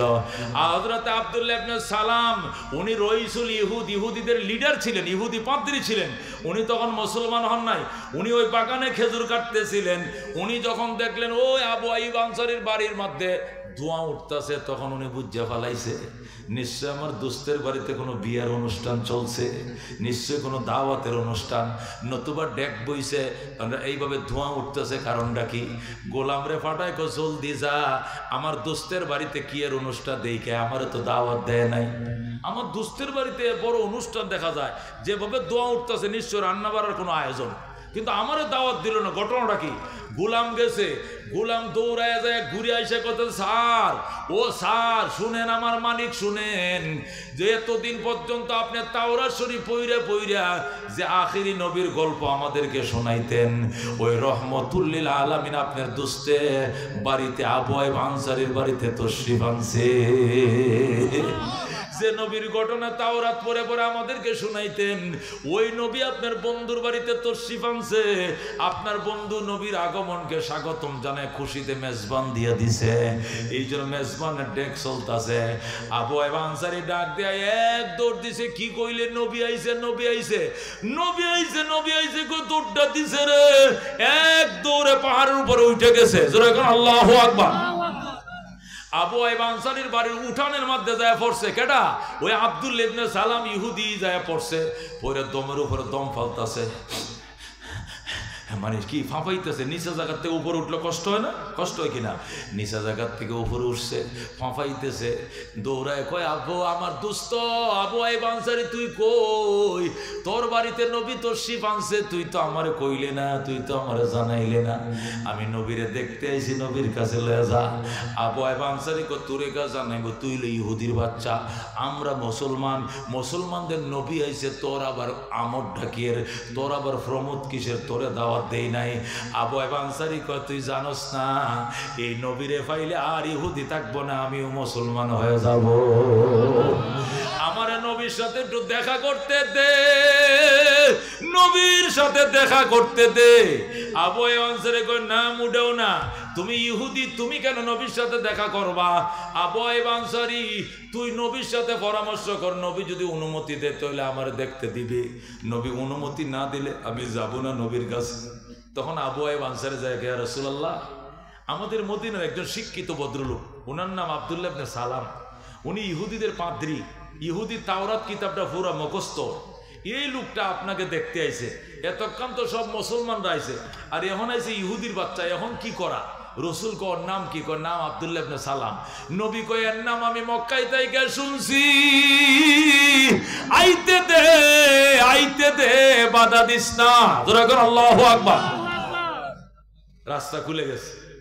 আবু আইব আনসারি কয় দোস্ত তোর জন্য পারমিশন হয়েছে, যা রওনা কর। আব্দুল্লাহ ইবনে সালাম মাঝখান দিয়ে রাস্তা পায়া এক দৌড়ে নবীর কাছে যায়, এমন ভাবে সাউনি দিছে, ও নবীর দিকে ছায়াই রইছে, ছায়াই রইছে। আল্লাহ নবী কা ফাদ্দল, বসো হে আব্দুল্লাহ, তুমি বসো। ফাদ্দল এ আব্দুল্লাহ, এ আল্লাহর বান্দা বসো। আব্দুল্লাহ ইবনে সালাম কো রাসূল আমারে বইতে কয়েন না, আমি প্রাণটা বইরা আপনারা দেখা লই। মনটা বইরা দেখছে, দেখার পরে আব্দুল্লাহ ইবনে সালাম বলতেছে আল্লাহ ওয়াল্লাহ লাইসা হাযাল ওয়াজহু ওয়াজহু কাযাব।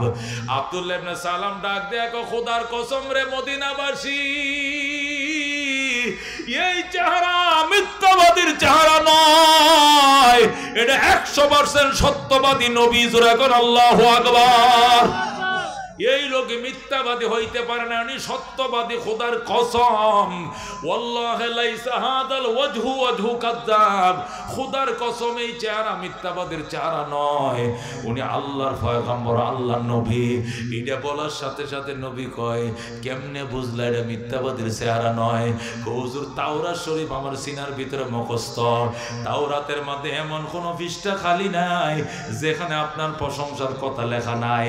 তাওরাতের লাইনের সাথে আপনার চেহারাটা মিলাইছি, আমি হুবহু মিল পাইছি, কোনো বেশ কম পাই নাই। জোরে করে আল্লাহু আকবার। নবী ডাক দেয়া গো আব্দুল্লাহ, যদি তোর এতই বিশ্বাস হয় তাহলে মুসলমান হয়ে যা, কালমা পড়। আব্দুল্লাহ কো হুজুর কালমা আমি একলা বললে কি লাভ? আমি বাগানের মধ্যে হাজার হাজার ইহুদি থুই আইছি, এরা খেজুর কাটতাছে, আমি কি এদের সবাইকে নিয়ে আসবো কিনা? আমি যদি মুসলমান হই, এরা আমার ভক্ত ইহুদিরা সব মুসলমান হয়ে যাবে। নবী কো ঠিক আছে, এদেরকে নিয়ে আয়, একা মুসলমান হইস না, এদেরকে ডাইকে আন। আব্দুল্লাহ ইবনে সালাম দৌড় দিছে, দৌড়ে যায় ইহুদিরা, এতদিন যে নবীর গল্প শুনাইছি, এই নবী মদিনে আইসে গেছে রে, জলদি আয়। খেজুর সারা জীবন কাটতে পারবে কিন্তু নবী পাইবি না। বলেন আল্লাহু আকবার। ও দোস্ত, যেই মাত্র আব্দুল্লাহ ইবনে সালাম ডাক দিছে, সব ইহুদিরা কাশি থুয়া, দাও থুয়া, ফালাইয়া, খেজুর গাটা থুয়া দৌড়াইয়া আইছে। আব্দুল্লাহ ইবনে সালামকে হুঁচুস নি, কই কিতা কতদেরকে এত বছর যে তাওরাত পড়ে পড়ে যে আখেরি নবীর সুসংগ শোনাইতাম, এই আখেরি নবীর সাথে আমার দেখা হয়েছে। কোথায়? আমার দোস্ত আবু আইব আনসারীর বাড়ি উঠানে বয়ে রয়েছে, সাহাবীরা গোল মিটিং দেয়া আটকায় রাখছে। চল ওদের কাছে যাই, যদি আমি সত্য মনে করি কালমা পড়ি, তোর মুসলমান অবিনি কমু। জোরে বল আল্লাহু আকবার। আব্দুল্লাহ ইবনে সালাম নবীজির কাছে যাইয়া কই, ইয়া রাসূলুল্লাহ, ইয়া হাবিবাল্লাহ, তিনটা প্রশ্ন করব আপনাকে, যদি তিনটা প্রশ্নের উত্তর দিতে পারেন আমি আব্দুল্লাহ ইবনে সালাম প্রথম মুসলমান হয়ে যাব। আর আমি যখন মুসলমান হয়ে যাব, আমার সাথী ইহুদিরা সব কালমা পড়ে মুসলমান হয়ে যাবে। সুবহানাল্লাহ। নবী কয় তিনটা প্রশ্ন আরো করবে না, যত খুশি এত প্রশ্ন করে ইনশাআল্লাহ ফডার ফড উত্তর দিয়ে দিব। আল্লাহু আকবার। ইহুদি আব্দুল্লাহ ইবনে সালাম কয় তাওরাত শরীফতে একটা প্রশ্ন, ইনজিল শরীফতে করব একটা, আর জবুর কিতাব থেকে করব একটা। 3 কিতাব থেকে 3টা প্রশ্ন করব। যদি উত্তর দিতে পারো তাহলে আমি বুঝে নিব আপনি আল্লাহর নবী। আর যখন আমি কালমাটা পড়ে ফেলবো দেখবেন আমার সব বাগানের ইহুদিরা সবটি মুসলমান হয়ে যাবে। নবী কয় প্রশ্ন করো। এবার ইহুদি প্রথম প্রশ্ন করি, ইয়া রাসূলুল্লাহ, ইয়া হাবিবাল্লাহ, আমরা যখন জান্নাতে যাব, আল্লাহ যখন জান্নাতীদেরকে জান্নাত দিবেন, জান্নাতে ঢোকার পর নতুন অতিথিরা জান্নাতে যখন ঢুকবে, জান্নাতের অতিথিরা জান্নাতে ঢোকার পর আল্লাহ জান্নাতে প্রথম একটা নাস্তা দিবে। কি দিবে? প্রথম একটা নাস্তা দিবে। ওই নাস্তাটা কোন আইটেম দিয়ে দিবে? এটা কি ডাইল ভাজি আর পরোটা দিবে, নাকি তন্দুর রুটি দিয়ে মুগ ডাল দিবে, নাকি হালুয়া দিয়ে রুটি দিবে, নাকি গরম ভাত আর ডাল আর আলু ভর্তা দিবে? কি জিনিস দিয়ে জান্নাতের নাস্তাটা দিবে? এটা আপনি যদি সত্য নবী হন তাহলে আপনি বলতে পারবেন, বলেন। নবী ডাক দেখো, বেটা এটা কোনো ব্যাপার নেই, আল্লাহ তাআলা বোয়াল মাছের কলেজা দিয়া কাবাব বানাবে, আর ওই কাবাব দিয়া গোটা জান্নাতীদেরকে নাস্তা করাবে। আল্লাহু আকবার। কি দিয়া? কি দিয়া? বোয়াল মাছের কলিজা দিয়া। এখন কি পরিমাণ বোয়াল মাছ থাকবে জান্নাতে, কি পরিমাণ কলিজা সংগ্রহ করবে আল্লাহ। মাছের কলিজা দিয়ে কোন মাছ? বোয়াল মাছ। মাছের কলিজা নবী বলছে। আল্লাহ নবী সাহাবী জিজ্ঞাসা করছে হুজুর কোন মাছ? মাছের কলিজা তো বুঝলাম, কোন মাছ? রুই মাছ না কাতল মাছ? নবী কো ওই মাছ যে মাছ আল্লাহ নবী ইউনুস নবীকে পেটের মধ্যে রাখছিল। যখন আল্লাহু আকবার। ওই মাছের কলিজা আল্লাহ কবুল করছে, যে মাছ আল্লাহর পয়গম্বর ইউনুসকে 40 দিন পেটের মধ্যে রাখছে, হজম করে না, গিল খায় নাই, আবার আস্তা নবীটারে কিনারে আইনা বমি করে রাইখা দিছে। জোরে কোন সুবহানাল্লাহ। তখন সাহাবীরা বুইজা ফেলাইছে রে কি মাছ? কি মাছ? জোরে কোন কি মাছ? কি আমি কি বয়ান ছেড়ে দিব? একটু লম্বা হয়ে গেল, আয়াতের তাফসীরে শেষ করা লাগতো না? মা বোনদের কিছু ওয়াজ লাগতো না? লাগবো কিনা? হ্যাঁ, বলতে থাকবো। ও মা গো, প্রায় 1.5 ঘন্টা তো হয়ে গেছে, আরো আধা ঘন্টা চলুক। কতক্ষণ ঠিক কিনা? ও মা আর 1 ঘন্টা কম জন্য। আমি প্রতিদিন ওয়াজ করি 3টা, কমপক্ষে কয়টা? প্রতি রাত্রে আমার বয়ান থাকে কয়টা? আজকে 3টা, কোনোদিন 4টেও থাকে। 4টেও যে মিস হয় না, তো ডেইলি 4টা থাকে না। যেমন গতকালকে ছিল 3টা, আগের রাত্রে 3টা, এর আগের রাত্রে 3টা, এর আগের রাত্রে 3টা, এর আগের রাত্রে 4টা। 3টা, কিন্তু আজকে আল্লাহর কি কুদরত, একটা। কটা? একবার একটা, হুদা একটা। আমি 50 মিনিট উপরে বয়ান তো করি না, বেশি হলে 1 ঘন্টা। এরপরে আমার টুকায় পাইব কেউ, বাবা গাড়ি ফুট করে বিদায়। কিন্তু আজকে আল্লাহ মিলাই দিছে। এই প্রোগ্রাম আপনাদের ছিল না, এই প্রোগ্রাম ছিল গোবিন্দ দাসী। হ্যাঁ, গোবিন্দ দাসী ছিল। ওরা 2 গ্রুপে মারামারি করে আপনাদের ভাগ্যটা খুলে দিচ্ছে। নাহলে মুফতি ওলিউল্লাহর 1 বছর আগে সিরিয়াল পাওয়া যায় না। ও দোস্ত, কোরআন থেকে তাফসীর চলছে, শুনতে রাজি আছো? কয়টা প্রশ্ন করছিল? আব্দুল্লাহ ইবনে সালাম ইহুদির লিডার নবীকে কয়টা প্রশ্ন করছিল? 1 নম্বর প্রশ্ন, জান্নাতীরা যখন জান্নাতে যাবে আল্লাহ জান্নাতীদেরকে কোন আইটেম দিয়ে নাস্তা খাওয়াবে? আল্লাহ নবী বলেন মাছের কলিজা দিয়া। কি দিয়া? মাছের কলিজা দিয়া কাবাব বানাবে, ওই কাবাব দিয়ে সকল জান্নাতীদেরকে নাস্তা করাবে আমার আল্লাহ। জোরে কোন সুবহানাল্লাহ। যেই মাত্র আল্লাহ নবী প্রশ্নের উত্তর দিছে, যেই মাত্র নবী উত্তরটা দিছে, আব্দুল্লাহ ইবনে সালাম কো সাদাক্তা ইয়া রাসূলুল্লাহ, ওগো আল্লাহ নবী আপনি সত্যই বলছেন। হা কাযা ওয়াজাদতু ফিত তাওরাত, আমি এমনই পাইছি তাওরাত কিতাব শরীফে। জোরে কোন আল্লাহু আকবার।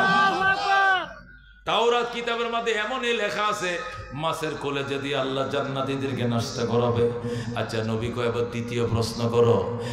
নবী কয় দ্বিতীয়। এবার ইহুদি কয় 2 নম্বর প্রশ্ন হলো হুজুর ছেলে হয় কেন, মেয়ে হয় কেন? আল্লাহ দেয়। আল্লাহ তো দেয়, ঠিক আছে, এরপরও কোনো বাহ্যিক কোনো কারণ আছে কিনা? নবী কয় আছে। কি কারণ? ইজা গালাবা মা উর রাজুলে আলা মা ইল মারাআতে ফা তালিদুল ওয়ালাদু আর রাজুলা, যদি পুরুষের পানি নারীর পানির উপরে বিজয় লাভ করে, যে মিলন যুদ্ধে যদি স্বামী জিতে যায়, এই মিলনে যদি গর্ভে বাচ্চা ঢোকে, ছেলেটা হবে বাচ্চাটা হবে ছেলে। আল্লাহু আকবার। আর মিলন যুদ্ধে যদি স্বামী হেরে যায়, স্ত্রী জিতে যায়, স্বামীরটা আউট হয়ে গেছে কিন্তু স্ত্রীরটা আউট হয় নাই, অনেক পরে ওনারটা আউট হয়েছে। এই মিলন যুদ্ধে যদি স্ত্রী জিতে যায়, স্বামী পরাজিত হয়ে যায়, নবী বলেন ওই মিলনে যদি রেহেমে বাচ্চা ঢুকে, পানি ঢুকে, এই পানিতে মেয়ে হবে শতবার। সুবহানাল্লাহ। হাদিসটা বুখারীতে, শব্দটা এইভাবে, ইজা গালাবা মাউর রজুলে, যখন প্রাধান্যত্ব তৈরি করবে, ইজা গালাবা মানে যখন বিজয় লাভ করবে, মাউর রজুলে, মা মানে ফানি, রজুল মানে পুরুষ, যখন পুরুষের ফানি বিজয় লাভ করবে, আলামা ইল মারআতে, নারীর ফানির উপরে, পুরুষের ফানি নারীর ফানির উপরে বিজয় লাভ করবে, মানে বুঝেন তো, এটা ছোট বাচ্চারা বুঝবে না, যারা বিয়ে শাদী করছে তারা বুঝবে, সাবালেকরা বুঝবে। মিলন যুদ্ধে যদি স্বামীরা বিজয় লাভ করে, আর এই মিলনের উত্তেজনায় রেহেমের ভিতরে পানি ঢুকে, সন্তানরা ছেলে হওয়ার সম্ভাবনা বেশি। আল্লাহু আকবার। আর যদি মিলন যুদ্ধে স্ত্রীরা বিজয় লাভ করে, স্বামীরা দুর্বল, হিরোইন ইয়াবা বাবা খায়া যৌবন দিছে পানিতে ভাসায়া, টুক্কা টুক্কায় আউট হয়ে যায়, কিন্তু মেয়ের আউট হয় না। এই মিলনে যদি গর্ভে বাচ্চা আসে, বাচ্চাটা মেয়ে হবে, মেয়ে হবে, মেয়ে হবে। আল্লাহু আকবার। সাহাবী কয় যদি মেয়ে না হয়, মেয়ে যদি নাও হয়, অন্তত এই বাচ্চারা তার মার কালার হইবে। বাপ কালো, মা সুন্দর, বাচ্চারা সুন্দর হইবে। মার কালার নাও হয়, নাহলে মার চরিত্র ডলো ভাইবে এই বাচ্চারা মার। আর যদি বাবারটা বিজয় লাভ করে, ছেলে হবে, ছেলে যদি না হয় মেয়ে হয়, তাহলে মেয়েটা মার সুন্দর কালারটা না হয়, বাপের কালো কালার পাইবে। ছেলে হয় না, মেয়ে হয়েছে, মেয়ে হলে মেয়েটা বাপের কালার পাইবে। দেখা গেছে বাপ কালো, মা সুন্দর, বাবা আশা করছিল একটা সুন্দরী মাই আল্লাহ দিব এর মার মতো হলে, কিন্তু মা মেয়ে হয়ে গেছে বাপের মতো। এরকম হয় কিনা? হয় কিনা? এটারও কারণ আছে। আল্লাহ নবী এত সুন্দর করে উত্তরটা দিলেন, সাহাবী কয় সাদাকতা ইয়া রাসূলুল্লাহ, ওগো আল্লাহর হাবিব আপনি শতভাগ সত্য বলেছেন, এমনই পাইছি আমি আসমান কিতাবে। আল্লাহু আকবার। রাসূল কয় এবার 3 নম্বর প্রশ্ন কর। সাহাবী আব্দুল্লাহ ইবনে সালাম কয় 3 নম্বর প্রশ্ন, মাযা আলামাতুস সাহ। নবী গো কিয়ামতের আলামত তো বহু আছে, কিন্তু একদম কিয়ামতের কাছাকাছি যে বড় বড় আলামত গুলো দেখা দিবে, যেগুলো দেখা দিলে একদম কিয়ামত কাছে এসে যাবে, ওই আলামত গুলো কি?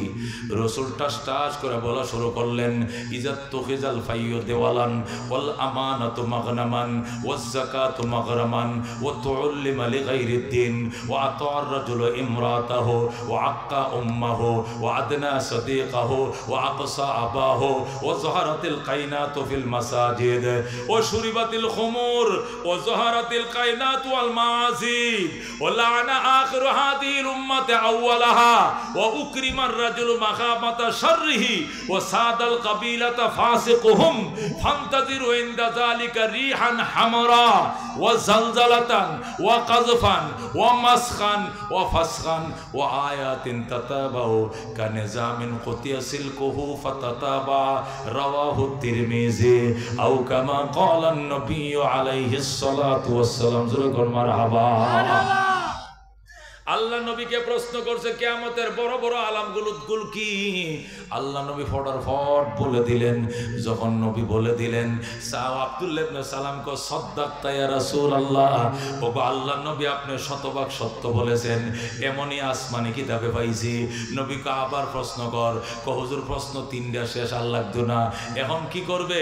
আব্দুল্লাহ ডাক দেয়া কয় আশহাদু আল্লাহ ইলাহা ইল্লাল্লাহ ওয়া আশহাদু আন্না মুহাম্মাদ আবদুহু ওয়া রাসূলুহু। কালমা পড়ে আব্দুল্লাহ মুসলমান হয়ে যায়। জোরে কও সুবহানাল্লাহ। যেই মাত্র আব্দুল্লাহ ইবনে সালাম মুসলমান হইছে, পিছন দিয়ে যে ইহুদির খেজুর বাগান থেকে আইছিল বৈশার সবটি নবীর পায়ের মধ্যে পড়ে কয় আশহাদু আল্লাহ ইলাহা ইল্লাল্লাহ ওয়া আশহাদু আন্না মুহাম্মাদান আবদুহু ওয়া রাসূলুহু। সবাই কালমা পড়ে মুসলমান হয়ে যায়। মনের মাঝে শুধু এই বেদনা, আসবে কবে সেই সূর্য সেনা, যারা করবে জারি কোরআনে যে ধরায়, যারা করবে জারি কোরআনে যে ধরায়, যাদের অভাবে আজ এই হতাশা পূরণ করিবে যারা, জাতির আশা তাদেরই পথ চেয়ে আমি অসহায়, করব জারি কোরআনে যে দরায় যারা, করবে জারি কোরআনে যে দরায়। জোরে করে মারহাবা। মেহবুর জাজিল সব কালমা পরে মুসলমান হয়ে যায়। আল্লাহ নবী ডাক দেয়া কো যাও, এবার যাও, সবাই বাগান থেকে খেজুর কাটা থুই আইসো, সবাই বাগানে যাও, খেজুর কাটো যাও। খেজুর কাটা শেষ হলে এরপরে আইসো। সাহাবীরা, নতুন সাহাবীরা কালমা পরে মুসলমান হয়েছে, সব খেজুর বাগানে গেছে আব্দুল্লাহ ইবনে সালামের সাথে খেজুর কাটার জন্য। খেজুর খাইটা খেজুর উঠাইয়া গোলা ভরার পর আবার নবীজির দরবারে আইছে। নবী কো তোমরা কেমন আছো? খুব ভালো আছি। ইসলামের জীবন কেমন চলছে? হুজুর খুব ভালোই চলছে। আচ্ছা, এতদিন তো তোমরা ইহুদি ছিলা, এখন তো এই যে 2-3 মাস হয়েছে তোমরা মুসলমান হইছো, এখন কি ইহুদি ধর্মের সাথে আমাদের ধর্মের কোনো সংঘাত আছে নাকি? কোনো টাক্করাও আসেনি? কোনো সংঘর্ষ লাগে? হুজুর লাগে না, সব ঠিকঠাক আছে, কিন্তু দুইটা জিনিস। কটা জিনিস? দুইটা জিনিসের সংঘর্ষ লাগে। কয় কি জিনিস? এক নম্বর জিনিস হলো ইহুদি ধর্মের মধ্যে সপ্তাহের ছুটির দিন ছিল শনিবার। কিবার? যেরকম এখনো ইহুদিরা কিবারে ছুটি দেয়? এখনো খ্রিস্টানরা, ইহুদিরা সপ্তাহ ছুটি কিবারে দেয়? শনি রবিবারে দেয়, ওরা শুক্রবার দেয় না। ইহুদি ধর্মের সপ্তাহের দিন ছিল শনিবার, ঈদের দিন ছিল শনিবার, সপ্তাহ ছুটিও ছিল শনিবার। কিন্তু মুসলমান হয়ে দেখি মুসলমানদের সাপ্তাহিক ঈদের দিন হয়েছে শুক্রবার। এই যে ফেস্টা লাগছে। আমি আগে শনিবারে রোজা রাখতাম, নফল রোজা, এটা সওয়াব বেশি, কিন্তু মুসলমান হওয়ার পরে আমার ফেস লাগে গেছে। এখন কি করবো? আমি কি শনিবারে রাখবো না শুক্রবারে রাখবো? নবী কয় তুই কি করবে? আব্দুল্লাহ ইবনে সালাম কো রাসূল, তাওরাতটা আমার সিনার মধ্যে মুখস্থ, এই বিবেচনায় আমার মাথায় আসতেছে আমি দুইটাই রাখবো রোজা, একটা শনিবারে রাখবো আর একটা শুক্রবারে রাখবো, দুইটাই রাখবো, যেটাই লাগিয়ে যায়। শুনছেন কথা? দুইটাই করবো, জায়গায় লেগে যায়। নমাজও করবো, আবার মন্দিরে যায় রাম কৃষ্ণ কমু, যেটাই লেগে যায়। আছে না কিরকম মুসলমান? মসজিদে আল্লাহ আল্লাহ, মন্দিরে রাম রাম করে, আছে কিনা? মন্দিরে যা তিলক পরে, সিঁদুর পরে, মসজিদে আল্লাহ হেজাব টেজাব পরে একবারে আকার খাটি ফাক্কা মুসলমান রাবিয়া বসরি, আবার মন্দিরে গেলে আবার খাট্টা হিন্দু ঠাকুর। কথা কোন ঠিক কিনা? এরকম আছে কিনা?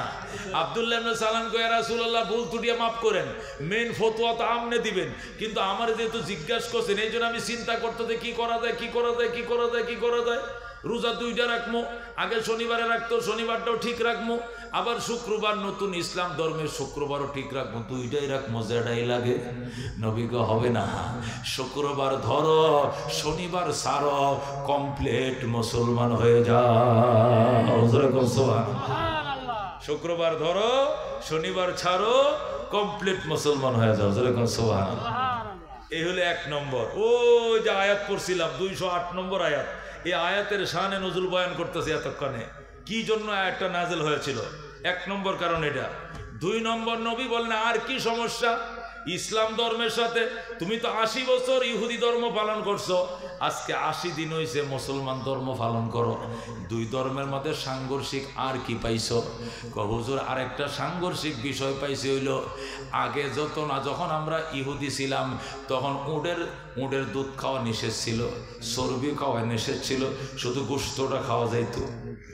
ইহুদি ধর্মের বিধান হলো গরু, উট, বেড়া, দুম্বা এগুলোর গোশতগুলো খাওয়া যাবে, গোশতের সাথে সাথে চর্বি থাকে না, তেল থাকে না, তেলের টুকরাগুলো সাদা সাদা, এটি খাওয়া হারাম।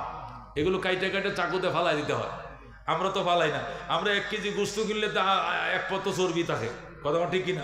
750 টাকাতে 1 কেজি গোশত কিনলে 250 হলো হাড্ডি, 250 হলো তেল, আর আধা কেজি গোশত, 750। কথা ঠিক কিনা? অথচ ইহুদি ধর্মের মধ্যে তেল এর আগে কাইটে ফালাই দিত। তেল খাওয়াই হারাম। চর্বি আর কি, যেটাকে চর্বি বলা হয়, এই চর্বি কি ছিল? হারাম ছিল। এবং দুধ খাওয়া, উটের দুধ খাওয়া, গাভীর দুধ খাওয়া তাদের জন্য হারাম ছিল। এখন আব্দুল্লাহ ইবনে সালাম কো, হুজুর ইসলাম ধর্মের সাথে আগের ইহুদি ধর্মের তেমন সংঘর্ষ নাই, 2টা সংঘর্ষ। একটা তো বললাম শুক্রবার শনিবারের সংঘর্ষ, আরেকটা হলো ইহুদি ধর্মের মধ্যে গোশত খাওয়া বৈধ ছিল, চর্বি খাওয়া নিষেধ ছিল, আর দুধ খাওয়া নিষেধ ছিল। কিন্তু ইসলামে আইসা দেখি দুধ হলো 1 নম্বর খাবার, সারাবান তহুর, এটা মহাপবিত্র খাবার। এইটার উপরে প্রোটিনযুক্ত কোনো হাই প্রোটিন কোনো খাবারই নাই। এটা মহাপবিত্র জিনিস, নবী রাসূলরা পর্যন্ত খায়। সুতরাং এখন আমি তো বড় পেঁচে পড়ে গেলাম। এখন আমি যে মুসলমান হয়েছি, আমি কি এখন কি চর্বিও খাইতে পারবো আর দুধও পান করতে পারবো, না ইহুদি ধর্ম অনুযায়ী ছেড়ে দিতে হবে? রসুলকে এখন তুমি মুসলমান হয়েছো না? হয়েছি তো তোমার মনে কি কয়? তুমি একজন ইহুদি ধর্মের পণ্ডিত হিসাবে ইহুদি ধর্মের একজন পাদ্রী হিসাবে তুমি বলো তো কি কইলে ফতোয়াটা ভালো হয় বলো। আপনি তো ফতোয়া দিবেন, তবে আমার মতামত হইল চর্বি আর দুধ এটা না খাওয়াটাই ভালো। কারণ এত বছর যেহেতু খাই নাই, 40 বছর 80 বছর বয়স হয়েছে, খাই নাই, আর বুড়াকালে ইসলাম ধর্ম গ্রহণ করছি, এখন খাইলেও পেট খারাপ করবো, কারণ এটার প্রতি একটা ঘৃণা এসে গেছে। সুতরাং আর খাইতাম না, এটা নিয়ত করছি। রসুলকে হবে না চর্বিও খাও, গোশত খাও, দুধও খাও, কমপ্লিট মুসলমান হয়ে যাও। সুবহানাল্লাহ। এই দুইটা ফতোয়া যখন নবী দিল কাকে? আব্দুল্লাহ ইবনে সালামকে। আব্দুল্লাহ ইবনে সালামের ফতোয়ার সাথে কিন্তু নবীটা মিলতেছে না, কথা ঠিক কিনা? হেডটি সংশোধন করে নতুন ফতোয়া নবী দিছে। এখন আব্দুল্লাহ ইবনে সালাম বলে, হুজুর এই যে ফতোয়াটি আপনি দিলেন, এগুলোকে আপনি দিলেন নাকি আল্লাহ দিলেন? মানে কি আপনার পক্ষ থেকে বলছেন নাকি আল্লাহর পক্ষ থেকে বলছেন, ওহির মাধ্যমে বলছেন? এটা একটু জানতে চাই। রসুলকে কি করলি, কি বললি? আমি দিলাম আর আল্লাহ দিল মানে কি? আমি কি আল্লাহর ইশারা ছাড়া কোনো কথা বলি? ওমা ইয়ানতিকু আনিল হাওয়া ইন হুয়া ইল্লা ওয়াহয়ু ইউহা। আল্লাহ নিজেই বলছেন আমার বন্ধু মনের পক্ষ থেকে একটা কথাও কয় না। আমি যেটা ওহির মাধ্যমে পাঠাই ওই গল্প ওই নবী উম্মতের শোনায়। কথা কোন ঠিক কিনা? সুতরাং রাহমাতুল্লিল আলামিন সাল্লাল্লাহু আলাইহি ওয়াসাল্লাম ডাক দিয়া কয়, আমি আমার পক্ষ থেকে কিছুই বলি নাই, আমি যা বলছি আল্লাহর পক্ষ থেকেই। যেই প্রশ্নটা করছে, হুজুর এই যে দুইটা ফতোয়া আপনি দিলেন, একটা হইল শুক্রবার ধরতে হবে, শনিবার ছাড়তে হবে, আর হইল চর্বিও খাইতে হবে, দুধও খাইতে হবে, ইসলামে কমপ্লিট ঢুকতে হবে। এই যে ফতোয়াগুলো দিলেন, আমি তো চাইছিলাম শুক্রবার দড়ি, শনিবারও দড়ি, দুইটাই থাক। আমি বলছিলাম যেহেতু চর্বি আগে খাই নাই, দুধও খাই না, এটা বাদ থাক। আগের বহাল দুইটা ফতোয়া তাওরাত অনুযায়ী চলবো, আর বাকি ফতোয়াটি কোরআন শরীফ অনুযায়ী চলবো। তাহলে দুটা ধর্মের উপর আমল হয়ে যাক। আপনি কইলেন যে না, এই ধর্ম ছাড়তে হবে, কমপ্লিট এই ধর্মে ঢুকতে হবে। এই কথাটা কি আপনার পক্ষ থেকে বলেছেন না আল্লাহর পক্ষ থেকে? যেই নবী প্রশ্ন করতে সাথে সাথে জিবরাইল এসে গেছে। আল্লাহু আকবার। জিবরাইলে 208 নম্বর আয়াত নিয়া সাথে সাথে আইসা কইয়া, আইয়ুহাল্লাযীনা আমানু দুখুলু ফিস সিলমি কাফা ওয়ালা তাত্তাবিউ খুতুওয়াতিশ শাইতান ইন্নাহু লাকুম আদুউম মুবিন। জোরে বলুন আল্লাহু আকবার। দোস্ত আল্লাহ ডাক দেখো আমার ইমানদারেরা শোনো, ইয়া আইয়ুহাল্লাযীনা আমানু, এ নো মুসলিম আব্দুল্লাহ ইবনে সালাম শোন। ও খেজুর বাগান থেকে চাষিরা আইছো, তোমরা ঈমান গ্রহণ করছো, তোমরা শোনো। উদখুলু ফিস সিলমি কাফা, ইসলামের ভিতরে কমপ্লিট ঢুকে যাও। শনিবার ছেড়ে দাও, শুক্রবারে ঢুকে যাও। দুধ তোমরা গোশত যেমনে খাও, চর্বি এমনে খাও, দুধ এমনে খাও, ইসলামের ভিতর কমপ্লিট ঢুকে যাও। ওয়ালা তাত্তাবিউ খুতুওয়াতিশ শয়তান, শয়তানে বুদ্ধি দিবে এতদিন খাই নাই আর খায়া লাভটাকে, এই কথা মাইনো না। শয়তানে বুদ্ধি দিবে শুক্রবার রোজা একটা রাখবো, শনিবার একটা রাখি, যেটাই লাগে যায় এইটাও মাইনো না। ওয়ালা তাত্তাবিউ খুতুওয়াতিশ শয়তান, শয়তানের পদাঙ্ক অনুসরণ করো না। ইন্নাহু লাকুম আদুউম মুবিন, নিশ্চয় শয়তান তোমাদের জন্য প্রকাশ্য শত্রু। আল্লাহু আকবার। এ দোস্ত আয়াতে কারিমার শানে নজুল বললাম, তরজমা বললাম, এবার তাফসীর কারা শুনতে রাজি আছেন? আকবার আল্লাহ তাকবীর। আল কোরআনের আলো, আল হাদিসের আলো, আল কোরআনের আলো।